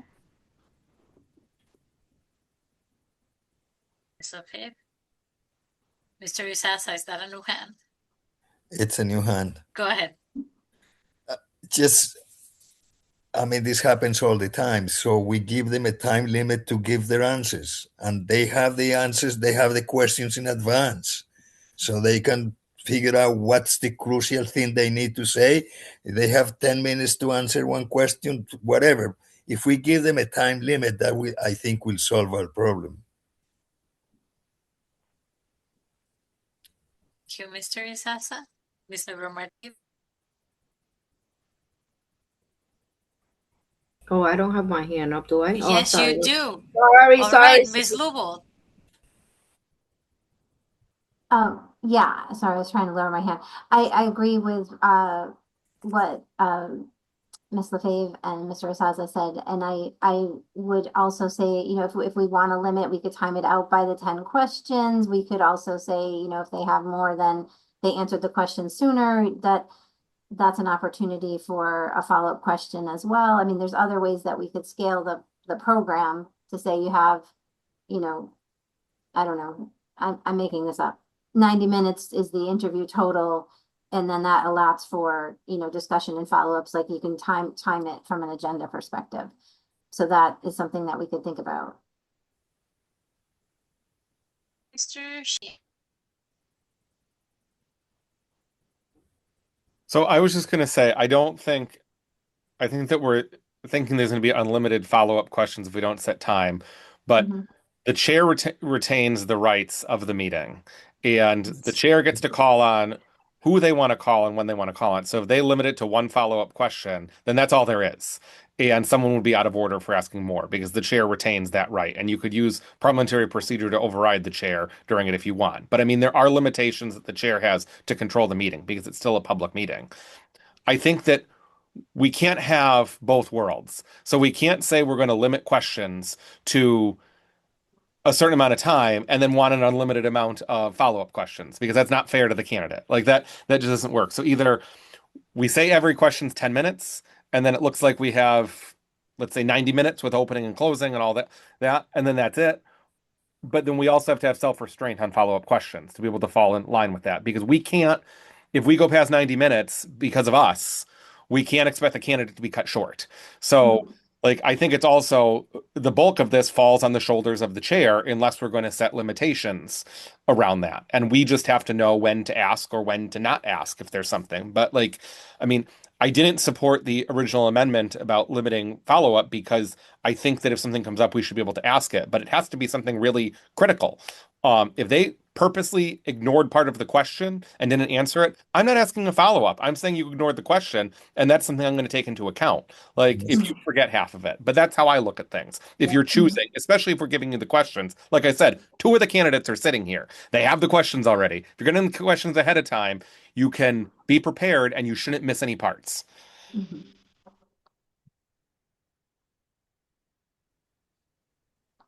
I just didn't know that the chair was so powerful. You can overrule the chair, though. Ms. Wilson.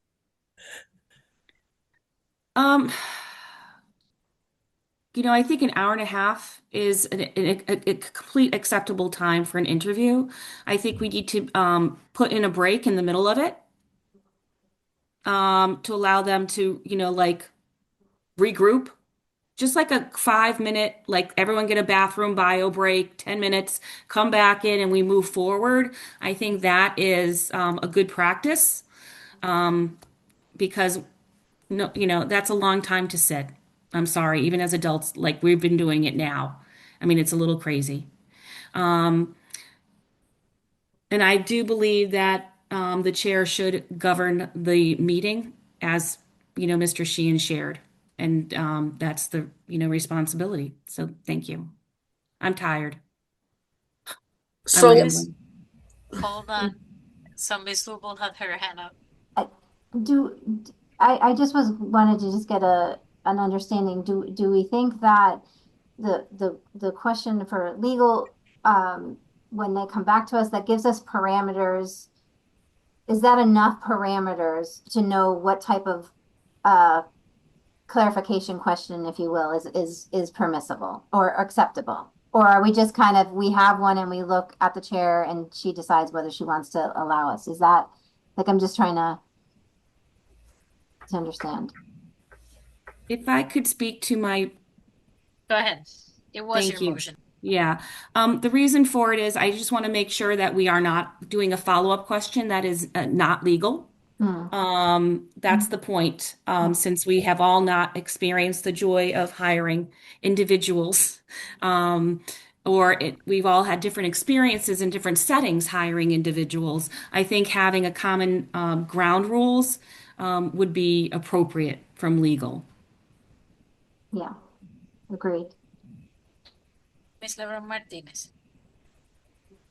Well, so they're all going to be in the room at the same time while we're doing the interviews? Is that how it's happening? I'm sorry.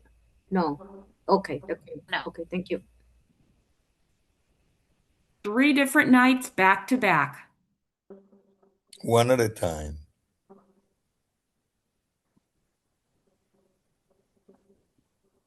Can I say the magic words?